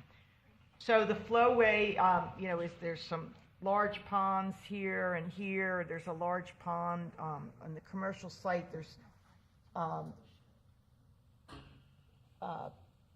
drainage areas, stormwater areas, flowway over in the multifamily site. This one is just showing some ideas that staff had that would bring the, in our opinion, the flowway into more consistency with the comp plan policies and the land development code, and that is to provide for connectivity between these two basins and this one, and perhaps to provide for a greenway and a connection from this flowway up to the boundary with the canal, again with anticipating development coming in from the north in the future that provide for future connectivity.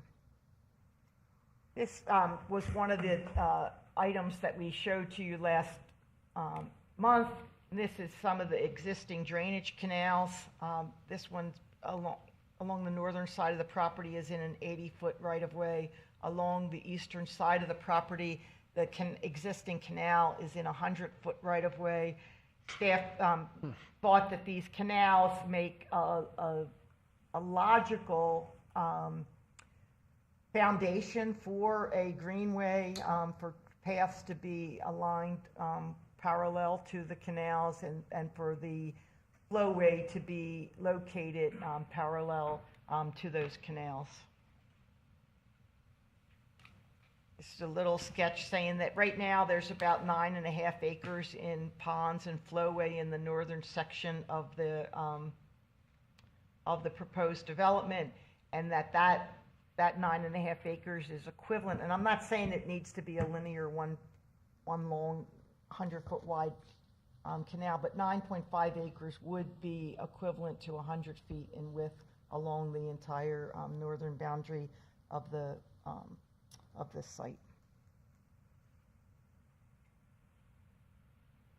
So the Planning and Zoning Commission, the staff recommendation is that the Planning and Zoning Commission forward to the Board of County Commissioners a recommendation of approval regarding the proposed amendment of the zoning atlas from Ag 1 to Planned Retail Workplace and approval of the preliminary regulating plan, subject to the conditions set forth in the staff report and response to the comments by the county's third-party technical review of the traffic impact report.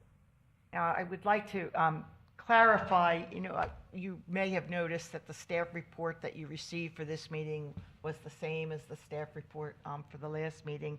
I did not modify it. But some of the conditions at the December meeting, we agreed to some modification of those conditions. One of them was it's provided that all issues of inconsistency between the proposed street types and the form of development proposed be resolved. Well, at the meeting, we had agreed that could be staff and the applicant will work to identify hybrid street sections to provide on-street loading and unloading and deliveries near the building entrances to the multifamily neighborhood, and the street sections in the residential areas should be modified to recognize the crossings by garages. And then similarly, there were two conditions that were somewhat redundant. One of them had provided that the residential neighborhood, for the eastern residential neighborhood, provide 5 acres of usable open space, and we modified that to provide that increasing the amount of that the usable open space in the eastern section shall be expanded and functionality increased. But other than that, again, staff is recommending approval of the preliminary regulating plan and recommending approval of the rezoning from Ag 1 to Planned Retail Workplace. Mr. Chair. That concludes my presentation. Happy to answer any questions. Mr. Chair. Staff, who owns Spanish Lakes Boulevard? To my knowledge, it's a dedicated county right-of-way. Okay. There may be a maintenance agreement for a portion of it with the Wind Development Corp., but it's dedicated for the majority of the right-of-way. Who maintains it? Okay. That's where we seem to have a little bit of discrepancy in our last meeting.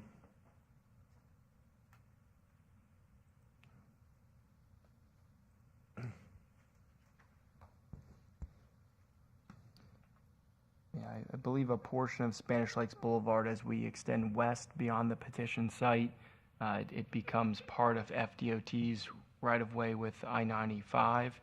I'd have to look into it further to find out, again, to the northwest of the petition site beyond this image on screen, whether it's a county private party or if DOT has a hand, since it's Okay, beyond the petition site wouldn't really matter, so you've answered my question. Thank you. Mr. Chair. Mr. Taylor. When you're talking about the flowway with the connecting the lakes, are you intending like a culvert under the road, or are you talking like a bridge and one continuous lake? Well, there are certain standards that apply to connectivity. The bridge or the culvert is, under the current code, supposed to provide 4 foot of clearance. We want free flow of water, water birds, ducks and things. So the bridge is what you're... A culvert, if it can provide the 4 foot of clearance, it's a permissible Yeah. option. I mean, it looks like a great opportunity for a nice bridge. It That's all would I be was thinking. beautiful. Tradition style. Mr. Benner, question? Well, yeah. Do we have, you said based on staff's conditions, do you have a list of those conditions? Yes, they're the last page of the staff report. That one of the staff recommended conditions is that the flowway be redesigned to comply with the St. Lucie County Comprehensive Plan and Land Development regulations. Number 2 is that the staff and applicant work to identify hybrid street sections to provide on-street loading and unloading and deliveries in the multifamily neighborhood, and also to address the crossing, all the driveways in the residential neighborhoods, because the street section in the applicant's materials in the preliminary development plan and regulating plan don't acknowledge the driveway crossings. That one of the conditions is that the organization and layout of the preliminary regulating plan is dependent on the direct connections to Indrio Road. The direct access from Indrio Road to the development west of Cobelgard must be eliminated, or proof that Florida Department of Transportation has approved such access must be provided.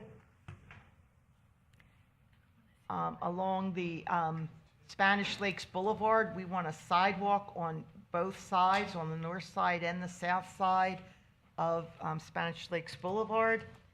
And so if the power poles along the south side of Spanish Lakes Boulevard prevent the construction of a 6-foot sidewalk within the right-of-way, then additional right-of-way or an easement must be dedicated to accommodate the sidewalk, so that the note on the preliminary development plan that provides for fee in lieu of construction of the sidewalk should be removed from the preliminary development plan. That the usable open space in the eastern section shall be expanded and functionality increased. And then accommodation of the future public transit stop on Cobelgard or at another location. So I had overlooked that the applicant had provided for a transit stop, but the condition was that that site be reevaluated after consultation with the transit agency. That didn't appear to be the best location because of turning maneuvers and different things. Did you mention earlier that you wanted the condition for the FDOT review was before the applicant goes in front of the BOCC? Yes. That doesn't say that on here. Were you planning on adding that language, or is that? The staff recommendation is that staff recommends forward a recommendation of approval to the Board of County Commissioners, subject to the following conditions being satisfied as applicable prior to presentation to the Board of County Commissioners. Sorry for inconsistency between, abbreviate for the PowerPoint. I think that the roadway issue, this is very fundamental to the design of the project, and we need to get that resolved, that in fact FDOT's going to allow that roadway. I'll open it up to the public at this time. Or the applicant have a presentation? I'm sorry? Applicant. He's got another presentation? What do you want this? Is he gonna pay for that? Oh, and your presentation, yes. Is he gonna pay for that? I thought he said his first presentation. Go ahead, Mr. Curry. Good evening again, Brad Curry for the record. I do have a continuance of my PowerPoint presentation that I would like to go through. It should probably start right there to your left. Move your mouse there to your left. I think that's it. No, go up. Number, I can't see the number. 21. 21, 22. Click on one. I'll get there. All right, Okay. just click on and get started.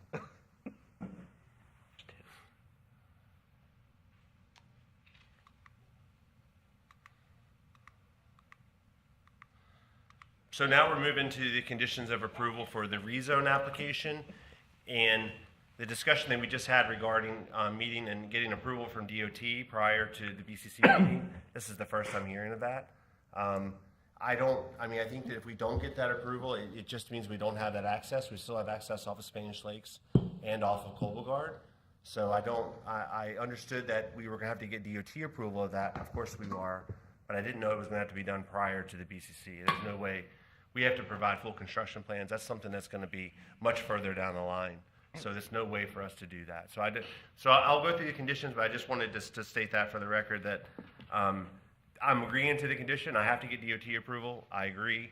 If I don't get DOT approval, I don't have that access. I still have other accesses on Colbogard and on Spanish Lakes. So we talked about the flowway. Staff's condition is on the screen now. It says the flowway is redesigned to comply with the St. Lucie County Comprehensive Plan and land development regulations. We request that this condition be removed, deleted from the overall approval. So if there was a motion made tonight, it would be made to delete this condition. What's on the screen here, I don't know if any of the commission members have seen this before, but this is straight out of the St. Lucie County Comprehensive Plan in regards to the TVC. And I'll paraphrase it, but my paraphrase of it is, it says that 6 months after the TVC is adopted, that St. Lucie County is going to go in and they're going to create some sort of department or group that's going to manage the stormwater and manage the flowways for the TVC.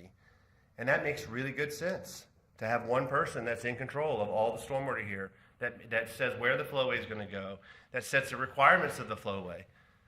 But, the punchline to this joke is that never happened. So there's nobody to manage the flowway. It's a bunch of different property owners. The person that's responsible, or the group that's responsible now for managing stormwater in this area is two separate groups, the South Florida Water Management District and the North St. Lucie River Water Control District. They don't want people in their lakes. It's a liability. They want you out of the lakes. They don't let you connect the lakes between property owners. They want you to maintain your own stormwater. So the rules that I have to follow go completely against what the flowway's intent is in the TVC. And by not forming this group to manage the flowway, they've really have put a problem in the overall TVC. I think Mr. Benton said earlier that, maybe I'm paraphrasing on him, but after the garages, the flowway and the garages are the two top points. And so the flowway is an issue. I think everyone has an opinion of what the flowway should be. I think of it as like art. I think some people think something is art and some people don't. We think we comply with the comprehensive plan with our flowway. We've located the majority of it along a public roadway. It is open to the public. We are going to have walks around it. People are going to be able to access this. It's not in a gated community. It's not behind a wall. It's opened to the public. So we believe that's the overall intent of the flowway, is to provide open access to the general public and use to the general public, and we have done that. Comment number 2, inconsistency in street types were acceptable to that. The organization and the preliminary regulating plans depend on direct connections into your road. The way we read this, the direct access must be eliminated, or proof that DOT has approved such access must be provided. That was the original condition, and when we see that, we agree to that. Of course, we're going to get DOT approval before we can build that. Doing that before the BCC approval to us is something that we can't accept. Irene talked about the conditions, the two conditions regarding usable open space or open space adjacent to the easternmost project. That's the multifamily rental apartments down closer to Indria Road, and then the small lot single family and the townhouses on the north end. I'm sorry, I won't read this. We request this to be removed. We have over 32 acres of open space on this plan, and Irene likes to remind me that the majority of that is in lakes, and I agree with her on that. But we do have other types of open space on this project. And I think the other thing that's important to state is that on this project, the number of units that we're proposing, there's going to be over $2 million in public park impact fees paid. So not only are we providing amenities on our site, parks on our site, places for our residents to go to swim in a pool or to kick a ball or throw a frisbee, in addition to that, we are also going to be paying over $2 million in public impact fees. So this is the overall plan. I know the text is a little hard to read, sorry about that. But specifically in the eastern part, the right-hand side of your screen, you see some green squares there. The northernmost one is about 1.78 acres. It's 190 feet by 410 feet. Pat, my client, likes to compare that to a football field, and that's actually bigger than a football field. So if you can't throw a football on a size of property that's bigger than a football field, I'm not sure how else what much more space you need. And then on the bottom piece in their apartment complex, the one piece is about 0.62 acres.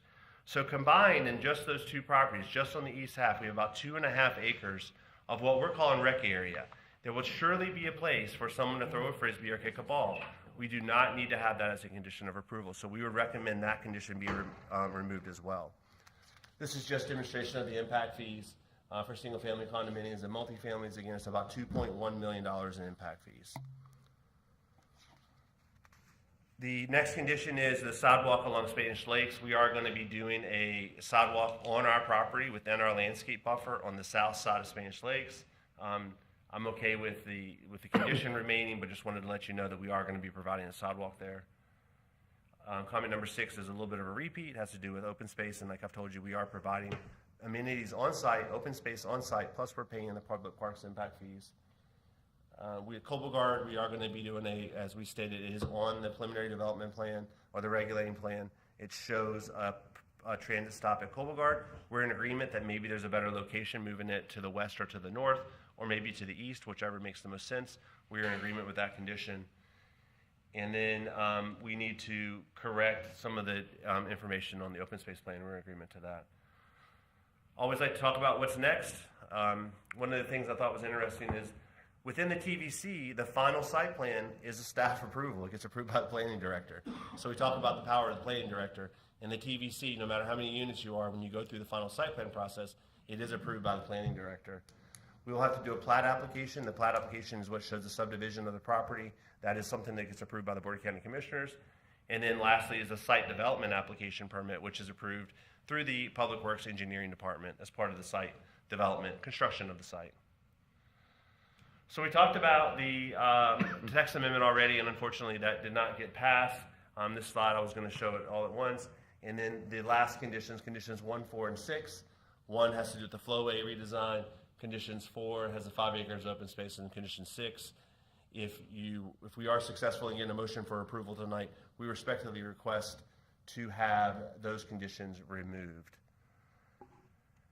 We did prepare a video. My client and the potential builder for the property went and interviewed some residents in an existing community that has the 30-foot wide lots. I think it's an important video to see. It's about 2 minutes and 34 seconds. I wonder if it's worth showing because I see the looks on y'all's faces, and I don't want to present something that is going to lengthen this. If this is not going to gain your support, then I'm not going to show the video. But if you want to see the video, I'm more than welcome to show it. I'll have to show it I'll plug it in on there and have the microphone down on my laptop. But we can show the video if you guys see any benefit. Just talks about why people live in these types of communities. Board? Is it going to be 30 foot, or does it seem like garage set up and 2.5 foot on the side setbacks and all that? Mr. Curry, let it rip.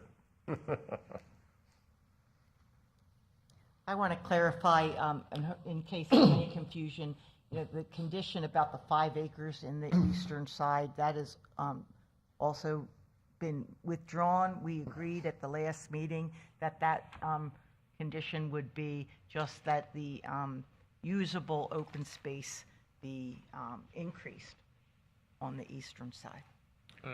Wait. What's happening, Mr. Monk? Go ahead.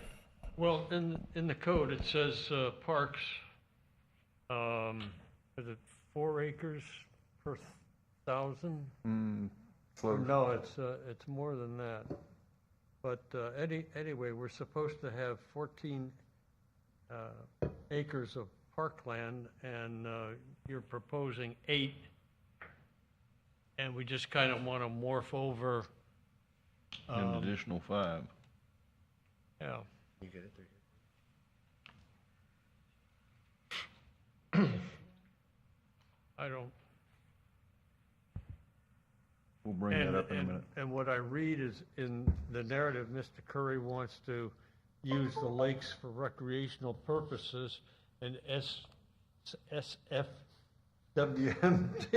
is going to have a hissy fit if they see people out there in boats on their waterway. They don't want you out there. Yeah, No.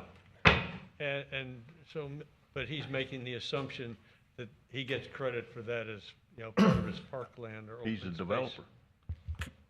Commissioner Munn, I think you're mixing some things here. So there typically there's a requirement for open space, and Kara can correct me if I'm wrong, but I'm not sure in this zoning district that we're seeking that there is a requirement for open space. She's told me that before. I haven't really found that in the comp plan, but for most plan developments, it's a 35% open space. The code doesn't define exactly what that open space is. It basically says anything that's green, and it also counts your water. So from an open space perspective, we can clearly count the lakes. What staff is bringing up is this recreation parks component, being able to throw a frisbee or kick a football. Yep. So that requirement, the level of service requirement that you just referenced and that Irene referenced, is typically an obligation of the county to provide that level of service. They use county impact fees to provide that county level of service.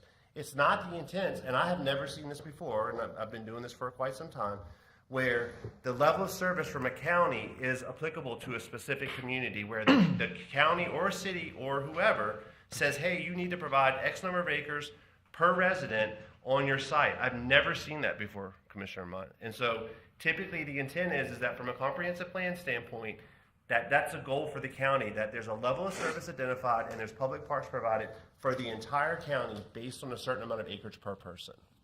I've never seen it provide project specific. Nick's knacks, Mr. Curry. I can't play football in the middle of your pond. Yeah. But you can on my football field.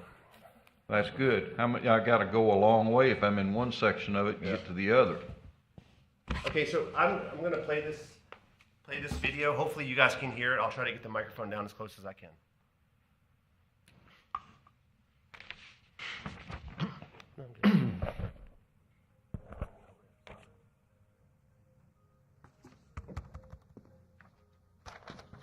It's not coming We walked into this house, it was about 3 p.m., and the water was glistening on the lake like glitter. The appeal of this home was the space. We were ready to move, and we had just grown out of our condo living. So I think it's funny when people talk about we were outline houses, and literally used to share floors, ceilings, and walls with my neighbors. So this is actually more privacy than I had before. I saw the loft, I knew right away that was going to be my spot to do my art. It has beautiful ambiance, and it's the perfect spot for me to create. There's plenty of space in the house for the dogs to play. We've got a little yard that we can take them on, and we've got plenty of space to take them for walks, which is the most important thing that they love the most. This was a great option for us. We thought that there was a huge void in the market. A quasi-mission of the company is to provide affordable housing in all the markets that we go into. They were all delivering high-density townhome type of product, and nothing for the single-family home buyer. When you got your own house, it's when you bet it. I was excited because, you know, I was living with my husband, mom. And in the future, I'm gonna try to build a backyard for more stuff for kids play. I like the community is getting for security, and I like the tree. It's a big house, so I love it. Owning a home is a no-brainer. It's your bank. Your retirement, this is the way to do it. You can't be renting all your life. I like to entertain people. When my grandkiddos are here, they make this place alive. I consider myself a workaholic, so I don't have a lot of time for the yard. And not knowing that I have to do the yard, it's A+. My favorite space so far is the terrace when it's cool. Whenever we're not outside, we spend the extra time that we have in the living room, kitchen. This is one beauty. I love it.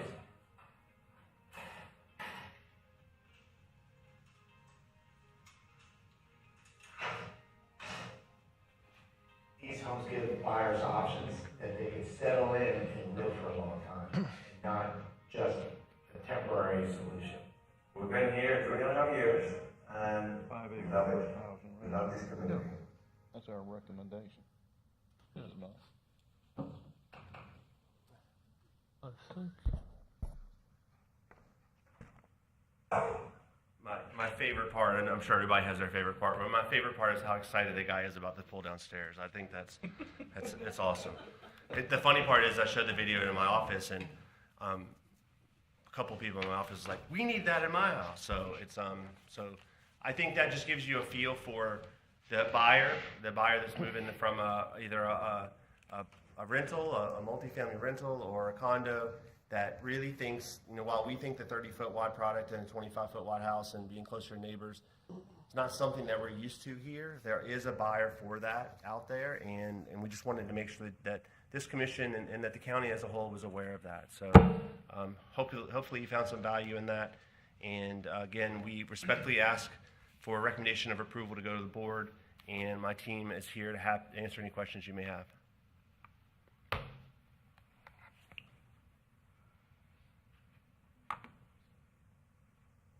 Mr. Curry, is that your presentation?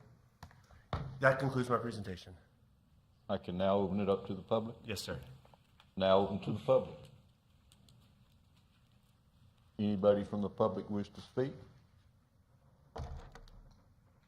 Seeing none, I'll bring it back to the board. Mr. Curry, question for you. Yes, sir. The road that goes to Indrio Road, west of Cobelgard, can you close that? Yes, sir. Would you close it? If we don't get DOT approval, we're going to have to close it. If you what? If we don't get DOT approval, it will have to be closed. I don't care if you do or don't, close it. I mean, that can definitely be a recommendation of this board to Yes, close sir. that road. But the reality is that we have seen other commercial plazas that are close to interchanges having a right-in access there, and it will help us to have direct access into the commercial portion there. You If got, that's a you condition, got Cobelgard Road, a hip and a skip down the road from this piece. The people coming out on this road, coming out from that road, gonna have to make a right-hand turn. we're just talking about right-in right now. Just a right-in west of Cobelgard on Indrio Road would only be a right-in, not a right-out. Just to allow direct access in. We're not talking about a right out there. You're not gonna let them come out of that road? No, sir. I think How you it's gonna just- prevent it? They're going to go through this and come out of Cobelgard. They're going to circulate through the community, and they'll come out and go down Cobelgard and catch the light. It's going to be a right-in only. Yeah, right-in only. It's not an exit. No, sir. Staff, do you agree to that?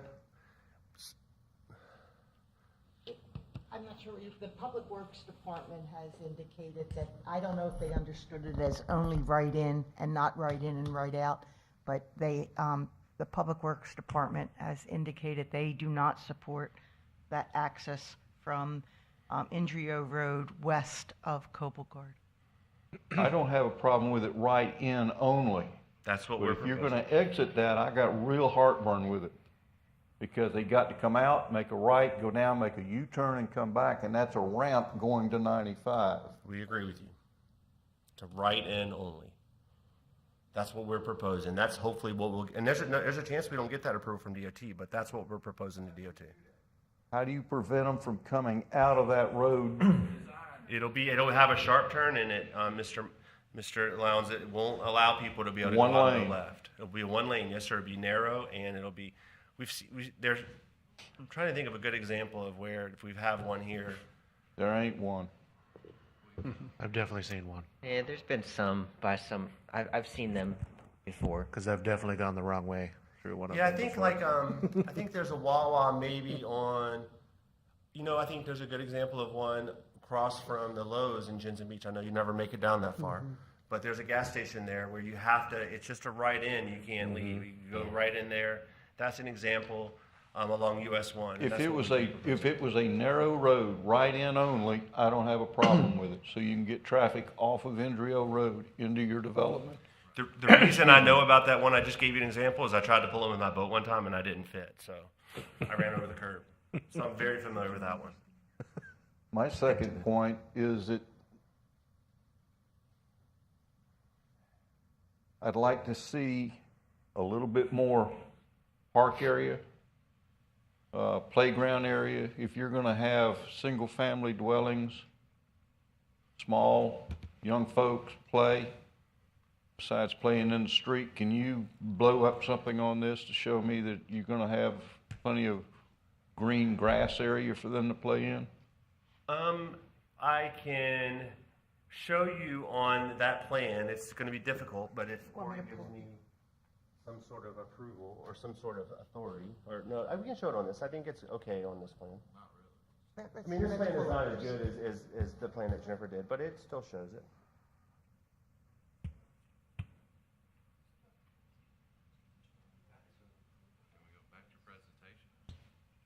That's good. How can I?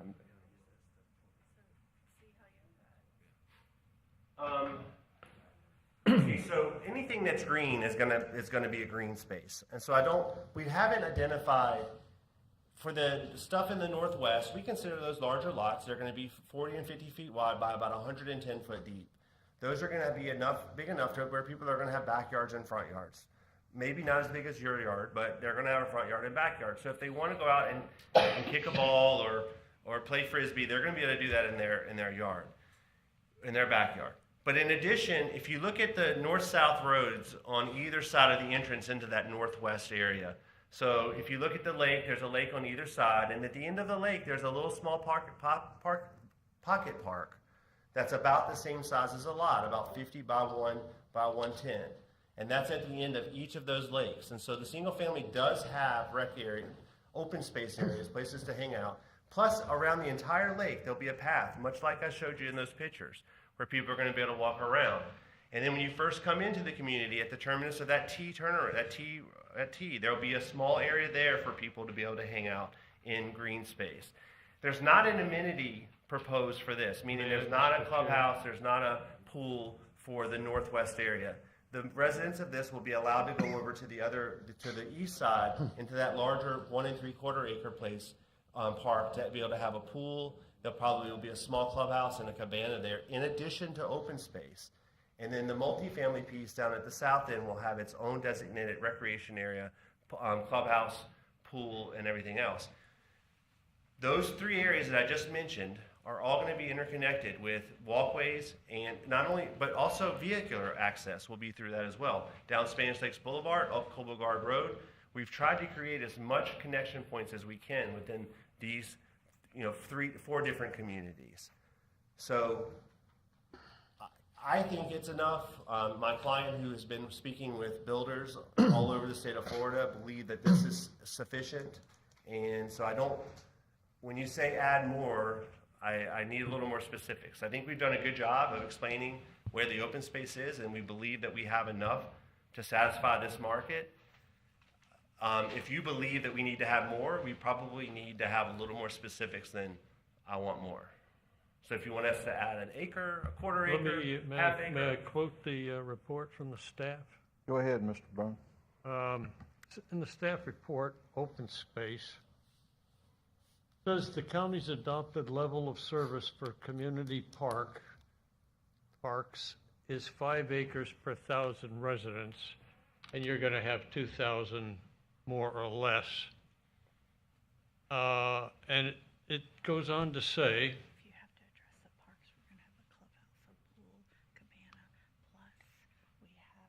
it appears that when stormwater areas are excluded, the proposed Bednar Park Farm Eastern neighborhood provides 1.8 acres of parks and greens per 1,000 residents.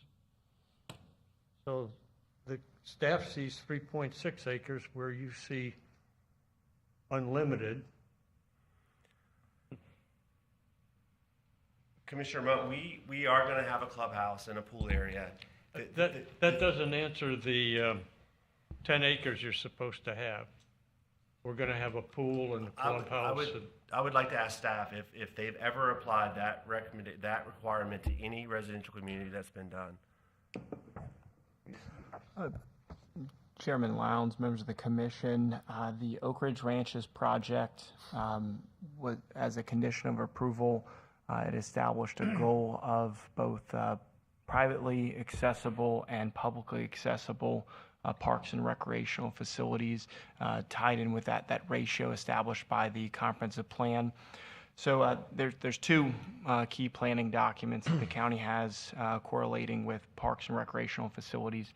The comprehensive plan itself establishes minimum level of service for a wide variety of public facilities, parks and recreation being a key component, supporting quality of life. Established community parks, regional parks, other smaller, more neighborhood parks, based upon our population. The county strives to maintain that level of service and utilize, whether it's general funds, impact fee dollars, or other to expand availability of those parks, enhance those parks with improvements. One of the guiding documents that was recently updated in the last couple of years is the county's park master plan, which identifies our current facilities and assets, ways and methods to enhance the experience, activate those parks, expand our passive recreational facilities through our preserves. But one component, as we're seeing population growth and we're running the concurrency test of new development, can that level of service be maintained? The tool of an impact fee is to ensure that new development is helping to pay for those essential public facilities where it can't be achieved. So oftentimes those impact fees are very reactionary and those facilities come in after the fact. So staff is trying to strike and pursue a balance where it's appropriate for new large-scale plan developments in particular. When we're talking about straight zoning projects that are using our RS2, RS4, RM zoning districts, there's a greater reliance on impact fees, but with planned developments where it's logical to have some of those facilities on site, whether they're entirely private or on site where there's dedication of space that is outwardly open to the public, we're pursuing any and all options.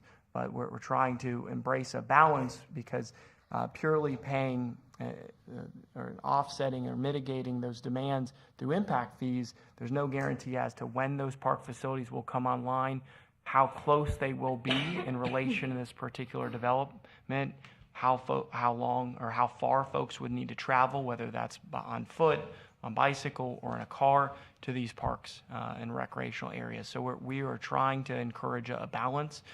We've identified what the goals in the comprehensive plan are through Irene, and she stated the refined condition recommended by staff is not to purely achieve that explicit acreage figure, but to enhance the recreational areas that they're providing, activate some of that space, and maybe a marginal increase in the land devoted, but add a pocket park with a playground. Some of the video that we observed this evening showed, again, playground area for smaller children. We've heard references to recreational fields where you could throw a frisbee or a football. We're trying to ensure that there's those the point is, facilities on site. that Mr. Curry wants to satisfy the obligation with the lakes and the larger home sites, sending the kids out to play in their yard rather than the parkland that we would expect by code. So would you agree that there's a shortfall in the park element for the Bednar Farms project? Commissioner, staff's recommendation is to enhance and increase the access to active recreation. Okay, well, in the that's plan. where we're trying to go. And Mr. Curry wants us to, consider the waterways and the yards of larger homes. So the smaller homes are going to send their kids over to the bigger homes to play with their kids in the big yards. It's a small point, but it keeps chipping away at these small elements that we want to modify or not meet the obligation. He wants the county to pay for it with our fees, and there may be a fairness to that, but where's the property that we're going to put the county parkland that we're going to pay for with our impact fees? So, you'll work on it. You got some work to do there, frankly. And then the open space element, where the county says 40%, and so far you've accomplished 18%, is what it said in your report?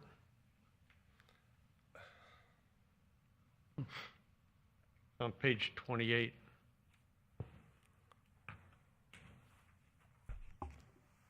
Thank you.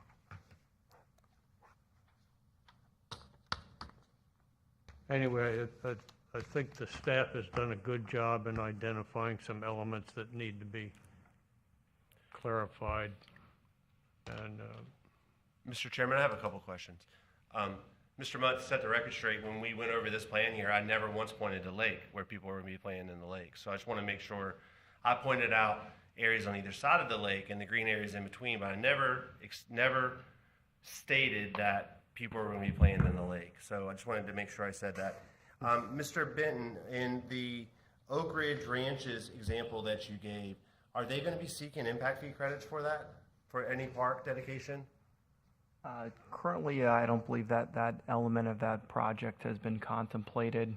Where the lands are proposed to be dedicated to St. Lucie County, and St. Lucie County were to accept those as meeting the requirements to receive impact fee credits, they would be eligible.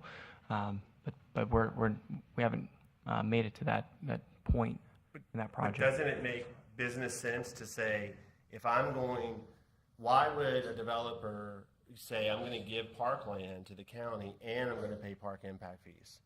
Isn't it typically where you would give parkland, or you would have parkland and you would receive some sort of impact fee credit based on what you were given? So I don't think you can have both. I think it's one or the other. Either you take the impact fees, have some parks on your property, or require us to have the 4 acres, whatever it is, per 1,000, and then we get impact fee credits. I mean, there's definitely a fine line there. Chair Lowndes, members of the commission, I don't want to belabor the discussion, but with plan development proposals, staff is looking for innovative and creative design approaches, whether it's a PUD or a planned retail workplace, and a mix of uses within that PRW. There's a wide variety of arguments of consideration of context, size of a project. Oak Ridge Ranches was over 3,000 acres. We're in the ballpark of 180 acres. This acreage, because of its proximity to the interchange, you would expect more commercial enterprise, a higher value of the land. But because this project introduces 1,000 residential units, staff felt it important for that balance and quality of life to have on-site recreational amenities. It may be lower in acreage and the type that you would see in a more rural area or a more predominantly residential area where land might be more inexpensive to accommodate and dedicate for parks. So again, we were trying to strike a balance. We offered some recommendations from the original publication of a set figure on the east side where it is more multifamily, higher density. We pinpointed target areas to augment and enhance those green spaces, acknowledging that what's presented today might have reciprocal access across all of the 1,000 residential units or amongst certain elements of the for sale product or for sale residential areas, that these aren't intended to be open to the general public. Our park's level of service is primarily looking at public park facilities that have no preclusion of access to our residents and citizens. Mr. Chair, Mr. Dell. we've had an awful lot of discussion on site plan or site plan development. We're not at that stage right now. We're at the zoning change. Now, Mr. Benton, correct me if I'm wrong, but if we were to approve this, wouldn't the site plan have to come back to us? Commissioner Odell, if the regulating plan advances and is approved by the Board of County Commissioners in comparable or similar form, the TVC provides that the final site plan, where it aligns with the preliminary regulating plan, that it would be authorized administratively where the boxes are checked, that it would not require a presentation to the Planning and Zoning Commission again. Okay, because we've had a lot of site plan discussion here, and rather than zoning change, which is what we need to focus on. This is inherently a package where it's the rezoning and establishing a preliminary regulating plan on how spaces and portions of the land are allocated from a use standpoint.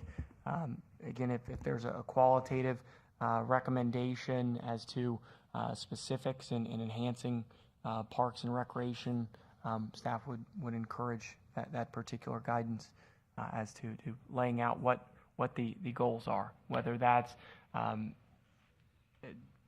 more active recreational space on the west side for the single family that doesn't require traversing Coblegard Road, or any particular areas on the east side where more of the multifamily and townhome.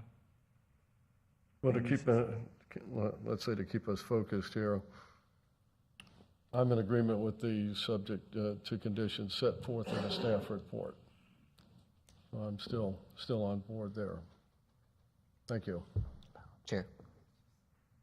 Yes, sir. The traffic trip count said that there's only about 1% of the traffic trips are projected to be contained, which obviously is hard to determine when you don't know what type of commercial services are there. Isn't, from the previous TVC presentations we've had, isn't the intent kind of to be more to limit trip count, more self-inclusive pods where you have like a local, you're going to capture more of those trips internally instead of 99% of your trips in a car leaving? Commissioner, Vice Chair Benner, inherently that is a goal of the TVC to have a high internal capture rate, to have more localized trips or eliminate those trips. The traffic impact report for this particular project, I think staff acknowledged it was a low internal capture rate, maybe from a sense that a very conservative traffic model to ensure that the applicant and the county understands what the potential needs from turn lane, lane width, lane quantity may be to support ultimate build out. This property and this petition site is somewhat unique in that it's segmented by two established rights of way that are improved and designed to eventually to add on more robust transportation capacity. But with those rights of way there and there being public rights of way, the internal capture would inherently be low unless folks are walking across, because they have to assign that trip to Coblegard or Spanish Lakes Boulevard to get to the commercial. Even if they drove across the street across Spanish Lakes to get to the commercial, that's considered an external trip, not internal. It has to be captured because it's touching a public roadway. I think if and again, phasing, you noted we don't know what specific use, commercial retail, grocery store, retail, furniture shop, cell phone retail store, what and when, and we know where. We don't know, and we know a general what as far as the scope of retail. We don't know when in the phase, but because it's across the street from the residential units, the trip is still assigned to the roadway. So I think the internal capture rates are small. Now, if you looked at the outward boundaries and considered internal capture, I think the assumptions would be greater. And following that, if we relied on a public park, which are usually far away in most scenarios from most housing, that would relying on public impact fees for the majority of the green space just contributes to more external trips, less internal trips, which is kind of the whole idea of like the pods and being within so many, you have to be like within a quarter mile or something walking distance to stuff based on the previous presentation. So if the applicant's argument is we're using taxpayer money or the impact fees to put a park, it's probably going to be an external trip, which again is kind of against the intent and nature of TVC, right? You could make that case. Again, we identified there's 3 different types of parks identified in our comp plan. We do have a regional park in Lakewood Park. By the nature of it, it's drawing trips from either a short or a great distance, more community and neighborhood parks, more a smaller area of service, but certainly as there's visitors, could draw from a larger area. But the applicants presented is that there are neighborhood parks, if you will, internal to the project, as far as community parks of whether or not something rises to that scale. That's And was then objective. the rec facility that's there on the east side of Cobelgard, that's counted as green space, correct? So in our regulating plan that staff evaluated, some of it was identified as recreational area. I believe one tract or space was considered more civic in nature, but there's no preclusion of having a small civic building with green space surrounding it. And parking, because we just identified that everyone's going to have to drive, well, most people might have to drive there. There would be internal sidewalk connectivity to and from it. You know, if it's raining, if there's a town hall meeting and it's at night, you may see more folks driving than walking. So assuming then that there's going to be a parking lot and a building, that lowers your green space on the east side of Cobelgard even more from what's being calculated right now. Right? I think there's been various figures discussed this evening. In Irene's staff report, Ms. Settelmeyer's staff report that was referenced, we noted that a village, which is one development pattern in the TVC, requires a minimum of 40% open space. This is proposed as a planned retail workplace, which doesn't have a prescribed open space figure. However, the application has approximately 18% open space. Assuming that rec facility is all grass, though, my point is when you build a building and if you put a parking lot in there, that rec facility is obviously going to have less green space than what the numbers are already. So we're 18, assuming it stays a football field. That could decrease it.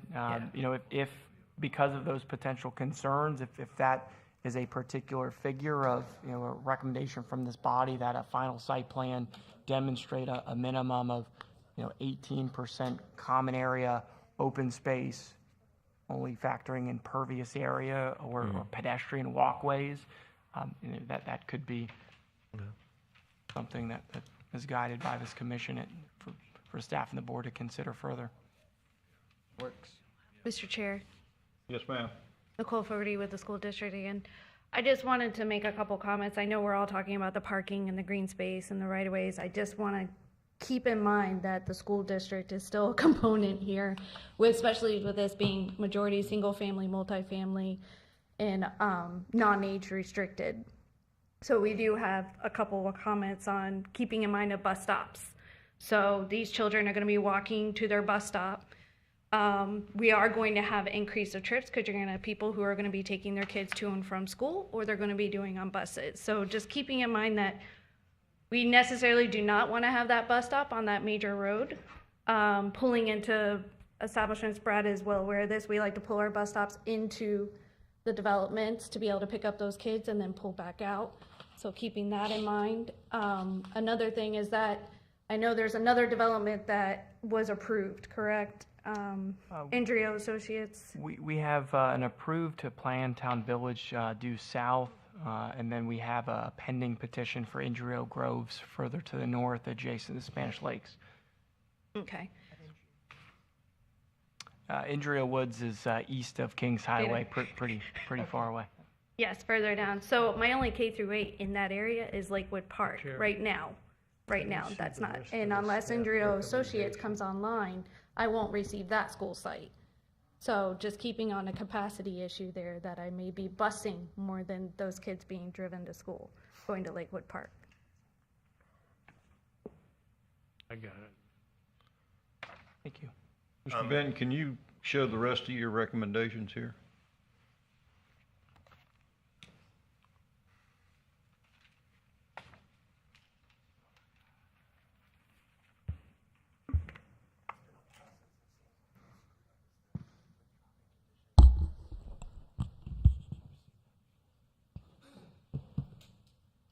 I believe the only ones that the applicant has objected to is the increase of the usable open space in the eastern section shall be expanded and functionality increased. And that they believe the flowway does comply with the comprehensive plan and land development regulations, so they object to that.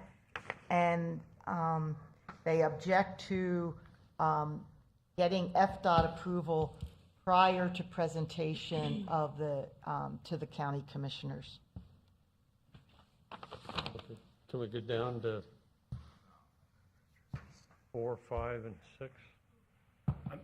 I'm sorry, Mr. Chairman, I don't see that BCC condition in what was just shared. I understand that that's her intent. Right here. It's at the very top. Oh, okay. That hasn't changed since the December.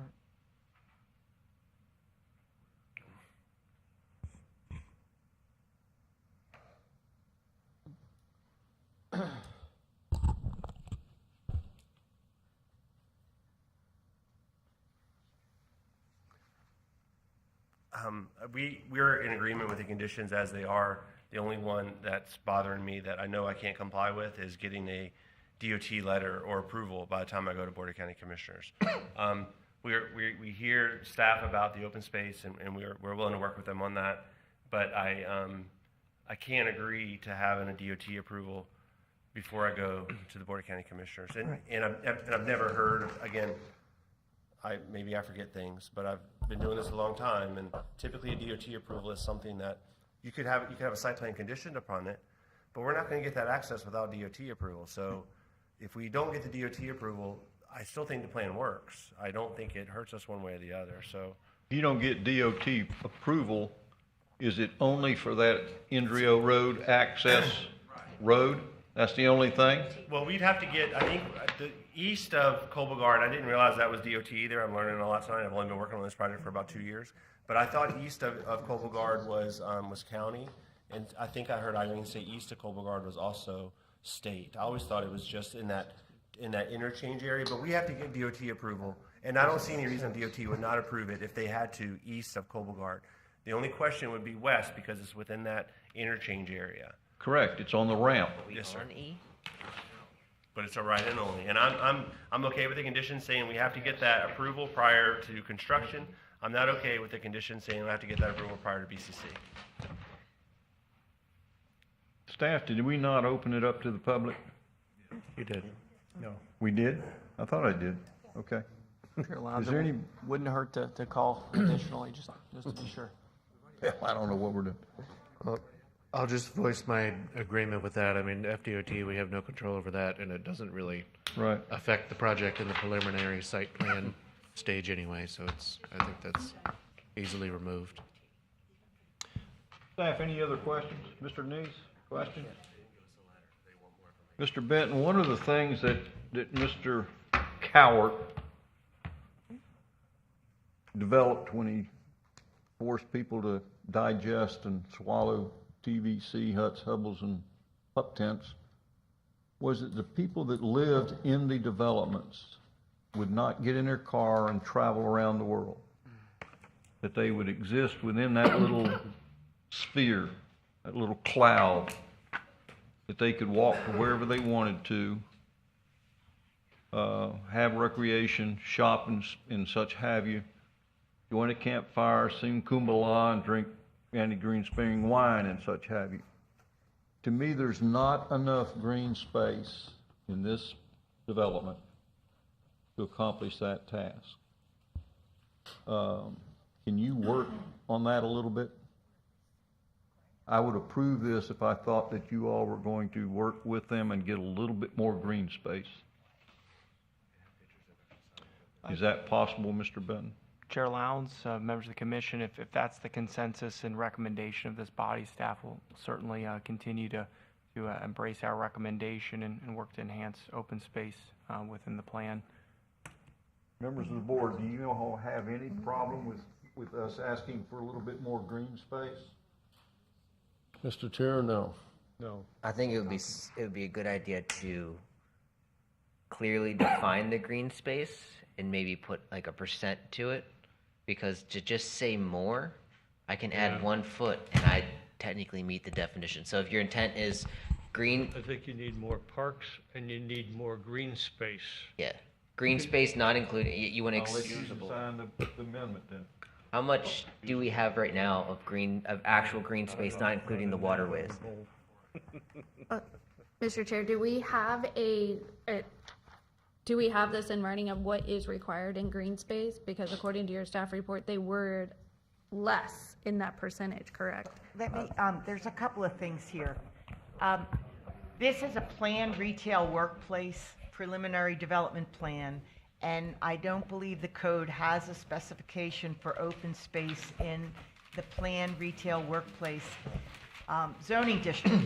However, as being recommended for approval, this is really a hybrid between a village and a planned retail workplace. Just as an example, it's a hybrid because the planned retail workplace zoning district, the strict letter of the law would not permit detached single-family dwellings.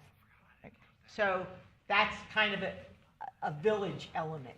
So it's the code. So that's why we point to. We're not saying a 40% open space standard applies to this project, but it's kind of the hybrid between the planned retail workplace and the village. And so what they have provided on page 29 of the staff report, it spells out, so in the northern neighborhood, 9.5 acres. In this northern neighborhood, there's 9.5 acres are in the flowway, 2.9 acres are in parks and greens. So the total open space is 12.5 acres. That is 6.4% of the site. Of the total site, it represents 18% of that neighborhood. In the eastern area, the total open space is 19.5%. That includes the it's like 9 to 3. About 2/3 of the open space on the eastern side is the flowway, and in the commercial area, the flowway is 6.18. They have the 2 acres or so along the roadway here of the continuation of a mixed hike and walk and bike trail. It's going to be nicely landscaped.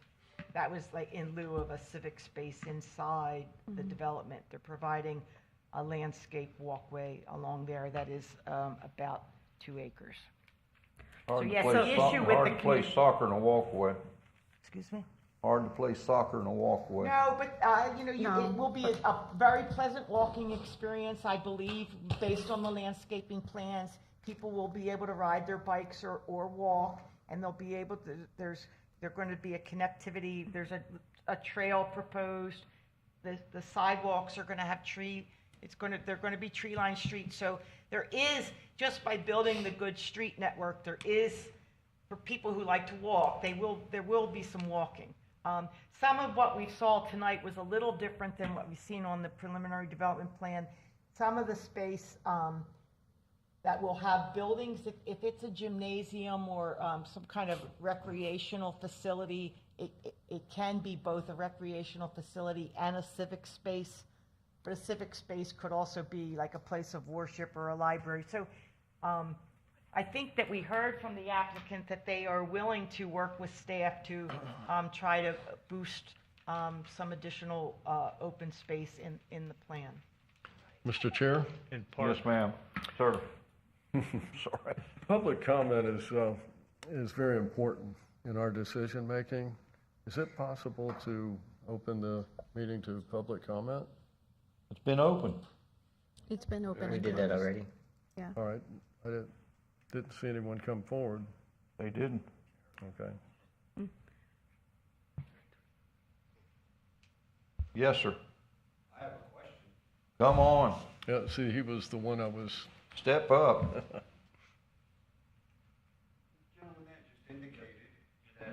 You have to come to the microphone, sir.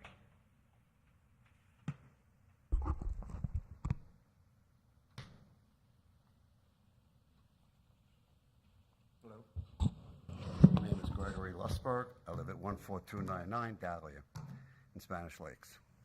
The gentleman just said that Colbert Road was going to be a right turn only lane. No, sir. I'm sorry. He's talking about the road west of Colbert Road that's on the design, not Colbert Road. They're proposing a westbound right turn into the site from Indrio in advance of the existing Okay. on-ramp for I northbound. didn't understand that because I thought he said that, was saying that it's going to be a one-way out of Colbert Road. Colbert Road's going to be the main road for that, as well as you all coming in off of Spanish Lakes Road. Yeah, well, we come in off of Spanish Lakes, but further up there, when they put that other project up there, there's going to be another 3,000 cars up there. Right. Okay. That was my question. Thank you. Thank you, sir. Thank you, Mr. Roulette. Yeah, the gentleman was holding his hand up, so. Mr. Benner, any ideas on space and area? So if you look at, on the north section there, at 2.9 acres of park land for 310 units, if you take that percent and you multiply that by the 780 units on the east, you should have over 7.5 acres of parkland to the east to have the same percent of parkland that you do in the north. So they're at 3.57 acres of park, according to this, on the east side. So if you wanted to make the ratios the same, you'd be looking around 7.5 acres of parkland on the east to have the same percent per unit as you do in the north. My concern is that the families in single-family units and the bigger lots don't need the open space as much as townhouses and apartments would, with young families and young kids that need a place to go and play and stretch and run and yell and scream and play tag. Yeah, and right now they have double the green park space per unit that they do on the east side. So we need to have more in the east side. How much more? Whatever number you want to put on it. But just to make it even, you would have to be around a little over 7.5 acres on the east to have the same as you have in the north with single-family homes with, as they said, have big yards. And how much do we have now? 3.57, so you have to double it. On the east side. You have to double it. Make your motion. We have to close the meeting, sir, to the public. I did.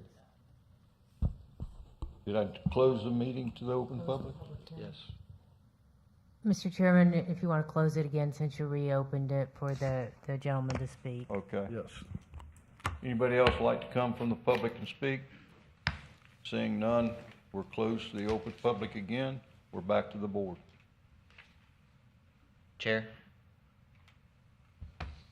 I would motion to approve the rezone, remove the FDOT requirement prior to the BOCC meeting because it's right turn only and it has to be done by final anyways.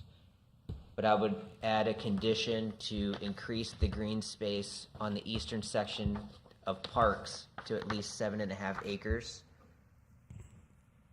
not counting any pavement or buildings built on that rec area. So like the net park space of 7.5 acres. So they have at least as much green space per unit on the east side of higher density and multifamily as you do on the single family left side, north side that has their own yards anyways. Mr. Chair, just to clarify, are you amending number 4 of staff recommendation? It would be number. I'm putting a Number 6, sorry. On number 6. Yeah, I'm putting a number to it. So they would put, in other words, in the eastern section, expand the green park space from 3.57 acres to 7.5 acres. And remove the FDOT requirement for the BOCC meeting. Do we have a second? Second. Do we understand the motion? Staff? Mr. Curry? Madam Secretary, call the roll. Mr. Neese, Yes, ma'am. Vice Chair Benner, Yes, ma'am. Mr. Taylor? Yes, ma'am. Mr. Odell? Yes, ma'am. Mr. Munt? Yes, ma'am. Vice Chair Chair Lowe, sorry, Chair Lowndes. Yes, ma'am. Approved.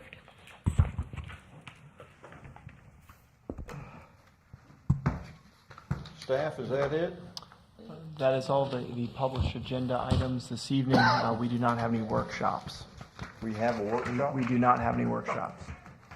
Staff, how does next month look? We certainly will have items slated for the February Planning and Zoning Commission. I don't anticipate the volume to be as heavy as this evening, but certainly a few items. What has happened to development that it was on the north or the south east corner of I-95 and Indrio? They've maintained an active preliminary regulating plan in the rezoning. They have not pursued a final development plan as of yet. The property owner or representative has expressed some feedback during our recent workshops with the Treasure Coast Regional Planning Council that there are some design challenges that he has experienced with prospective builders. But they've maintained that preliminary approval. So the motions that we approved tonight under TVC changes would also have an effect on them also, because they're within the charrette? It could with regards to the design of single-family homes, yes. Mr. Chair, motion to adjourn? Motion to adjourn. All in favor? Aye. We are adjourned. Thank you, gentlemen. Thank you, ladies. Appreciate it.